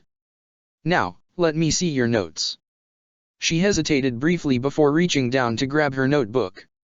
It felt wrong to simply show it to him like this, but she had been the one to ask for his assistance, and if she questioned him now, she feared that he would change his mind again. So she opened the notebook to the right page and handed it to him in silence. Hubert held her gaze for a moment before lowering his own gaze to the book. She watched his pupils move as he took in her scribbles, the painted sigils, the crossed-out parts that she had determined wouldn't work, and lastly, the most recent iterations of her formula. When he reached the bottom of the page, He narrowed his eyes and reread that part several times. Constance swallowed, waiting anxiously for him to say something. She knew that Hubert was a skilled elder mage, but how well did he understand the theoretical parts? Did he know the elder syntax by heart, and if so, did he find her attempts to create an elder formula laughably crude? Finally, he lifted his gaze and looked at her. "You are attempting to combine black and dark magic," he said. "Explain." She took a deep breath, relieved to finally have something concrete to focus her attention on. If there was anything she could do confidently, it was discuss magic theory. "I am trying to invent a tracing spell," she said. "At first, I began with dark magic only, but as you say, I am still a novice in that field. However, I know lightning magic so powerful that I can reach out and identify distinct individuals within a wide radius. I thought that if I combined the fundamentals of the dark formula for the tracing spell with the precision and might of my lightning magic, I might be able to strike a powerful balance between them." Hubert looked at her blankly. "They are two completely different frameworks," he said. "Dark magic is channeled from the inside and out. And black magic from the outside and in." Yes, I know," Constance said. "I would be more successful trying to combine dark and faith magic with each other. But I refuse to accept that combining dark and black magic is an impossible feat. In order to discover the limits of what is possible, you need to venture just past it into the impossible. It is at the edge of what is possible that you will find the true gems." He scoffed and shook his head. "Even so, you cannot simply will the impossible into being. Do you have a better idea, or did you come here only to chastise me for daring to believe in myself?" she asked, crossing her arms over her chest. He glanced down at her notes again. "Give me your quill." She did as he said, but not without letting out an indignant huff at his commanding tone. As soon as he had the quill in hand, he began to make his own notes, crossing out some of her older ones. Then suddenly, he stopped, staring down at the page in what seemed like cold realization.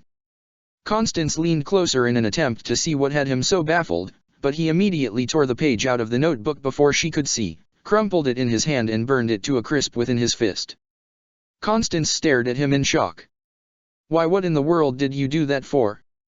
Without replying, he began new notes on the next page, but not by writing out any actual words. Instead, he illustrated the formula by use of magical notation, with hand-drawn symbols and lines representing the syntax and magic circle.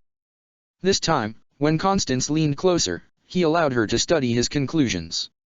With a thrilling pang, she realized that she was now clearly literate in elder magic as well as black magic. She could understand his notation without much problem at all. "This is a dark formula," she mused aloud as she ruminated on his illustration, "but with black magic aspects interwoven as variables. So the lightning magic will serve as an amplifier within the boundaries of the dark syntax. Will this work?" "Possibly. I am unfamiliar with lightning magic in particular, but I have used fire as an amplifier in dark spells before with some measure of success." He paused, then added in a few more parts to the illustration. "Reliable amplification requires great skill in both fields." She wasn't certain what purpose his last additions to the formula served, but when he handed her the notebook again, she received it with a smile. "I assure you, that at the very least will not be an issue." Hubert scoffed. "Indeed. Your optimism truly is awe-inspiring." She knew that he meant it as a jab, but she couldn't care less what he thought of her outlook on life. At least he had helped her find a plausible way to achieve her intentions in truth. That was far more than what she had hoped to get out of this. There were still many questions she wished to ask him, but she doubted he would answer any of them sincerely. Still, seeing how surprisingly helpful he had been tonight, what was the harm in trying? She slowly closed her notebook, then raised her gaze to look him in the eyes. "Hubert," she began. "Where did you learn dark magic?" A faint smirk appeared on his lips. "I could ask you the same thing, but I suspect you would prefer not to answer." Constance clenched her jaw. Indeed, he had a point. Her suspicions toward Hubert's identity notwithstanding, she could not risk betraying Crow's existence when she wasn't 100% certain. "As expected," he said when she didn't reply.